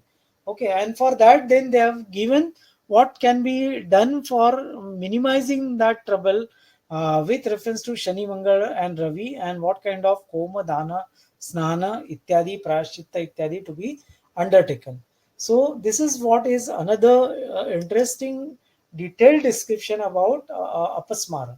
Now, Bhutadigraha is again very clearly mentioned in Unmada, and they have said that uh, uh, how it is happening. They are giving how this Bhutadigraha enters into the body, and they have given all that. I'm not getting into that detail, but then they say that because of that, a person gets terrific problems. Then it is considered to be asadhya according to Ayurvedic script. It is considered to be asadhya, and Bhutadi Grahavishta Manushasya Vartanam. So they are mentioning different kinds like Deva Graha, Deva Shatru Graha, Gandharva Graha, Yaksha Graha, Pitru Graha, Sarpa Graha, Rakshasa Graha, and Pishacha Graha. And if then say Paricharak, if these and their Paricharak, if they are vitiated, Dushta Zale, then that person becomes getting into problem. It remains for 13 years, for example, continuously. Then those becomes asadhya. and then it will be difficult to take that person out of it. That person's nature becomes different with reference to that particular graha according to this script, that is Nigantaratnakar. I am giving reference from Nigantaratnakar. Now, after mentioning all this, there are another few suktas I'll mention and we'll stop. Okay. Uh, these are already I have mentioned. Now, there is something very interesting, Kesha Drudhikarana Sukta. So, they have given particular sukta and certain combinations to be applied, and they are to be chanted while doing that. Kesha Drudhikaran. Then Kesha Vardhini Aushadhi Sukta. So, there is a Kesha Drudhikarana and Kesha Vardhini. So, we should look into it and should take out some hints or leads for further, research. Then Kruminashana Sukta. And Kruminashana Sukta, Kaushiki Suti has specified. And this particular Kruminashana Sukta is for go, means for cows. And in cows, if it is there, then what kind of thing has to be done, which medicines to be used, all that has been mentioned in the Sukta, and that needs to be chanted. Then Kruminashan Sukta, if to be used for human being and for Roga Jantu Nasha. So to make that Krumi Jantu destroyed, they have mentioned about Karira Mula Manibandha. Now that Karira Mula is probably Karavira Mula. That is what has come into the discussion part, and then they have given the Sukta. And in this particular slide, you see the translation. We can see the number and we can get the original Sanskrit Sukta also. Okay. Then we can see Roganashana Palupada Sukta. In that, they have mentioned about Kshetriya Roga. So, in a particular localized condition, they suggest to use this Roganashana Palupada Sukta, and they have specifically Kaushika Sutramata. It is for Kshaya, Kushtha, Apasmara, and also Asadhya Kshetriya Roga Pariharartha. And in that, they are saying that that Rogi should be given Jalabhishek with certain combinations while doing this sukta. And they are also mentioning that that Rugna has to wear a Arjuna Kashta. Arjuna, we all know Arjuna Kashta. Yava, that is Java, Yavatusha, and Tila Manibandhan. So you have to crush that Arjuna Kashta, Yavatusha, and Tila together and create a mani, and then it has to be tied. Okay, like we have read somewhere in the final year in a Gynec that Sahadevi Mula has to be tied in Garbhini. So that time also I was having question. I asked several times, but nobody was able to answer properly. But when, because of our this Indica platform and this, this particularly Ayurveda conversation conference, when I had been asked to speak about this, and when I studied Atharva Veda once again, revisited it once again, then I could get these kind of references. And those time I was in second year, so what you read in second year and what you read after practice of 32 years after teaching and all, it makes a lot of difference. And Kushtanashana Palupada Sukta, it is by Bhrugangirasa Rishi, and Devata is Kushta. And here you use Kushta, that is Kut. And then again, there is another possibility they have said that it is also used apart from Kushta is Kutaja, that is Kuda. Okay. And it is used for Takman, that is Jwara, and and for other karmas like Abhichar karma and all that we are not interested, so we will not get into it. But Takmanam Sarvanashaya Sarvanshya Yatu Dhanyascha, and that is what they are having the Lakshana and all. So this is one of the sukta which we all must know. Then, or we can think of using in practice also. Then, because it is not having any direct invasion, by using that, if it is helping out, why not? Then Manasa Yajna Stavana Sukta. See, there is a mention of Manasa Yajna in the earlier Satvavajay. I spoke about Manasa Yajna, and here it is very direct. And Brahman Rishi and Yajna Devata, in that they have mentioned about Manasa Yajna, and that needs to be chanted by all those who require good mental health according to this particular Kanda of Atharva Veda. Now, this is another interesting part from your same Niganta Ratnakar, I'm saying. And here on the in the earlier lines, you can see the shloka, and then down the line, I have made a translation that full moon, if it is there, any lakshana of graha, then it is Deva graha. Morning and night, if it is happening, that is on a Sandhi Kali, then it is Asura graha. On Ashtami, if it is happening, then it is Gandharva graha.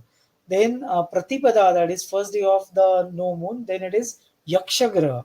Then Krishna Paksha Amavasya, then it is Pitru graha. Then Panchami day, daytime, if it is happening, then it is Sarpa graha. Panchami night time, if it is happening, then it is Rakshasa graha. Then Chaturdashi, if it is happening, it is Paishacha graha. And based on these observation, one may able to diagnose which Bhuta graha it is. So unless you know the basic ability to read Panchanga, if you have basic ability to know not the complete life sketch and all, but basics of Jyotisha, then we can get utility of this. Okay, then this is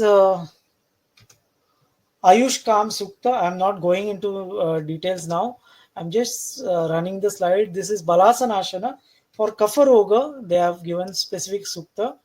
Then this is Roganashana for Ati Vrishti Vata and Pitta and Shleshma and Yakshma. So for that Yakshma particularly they have mentioned, and then there are so many Yakshma Nashan, again Yakshma Nashan, then Dirghayushya Sukta.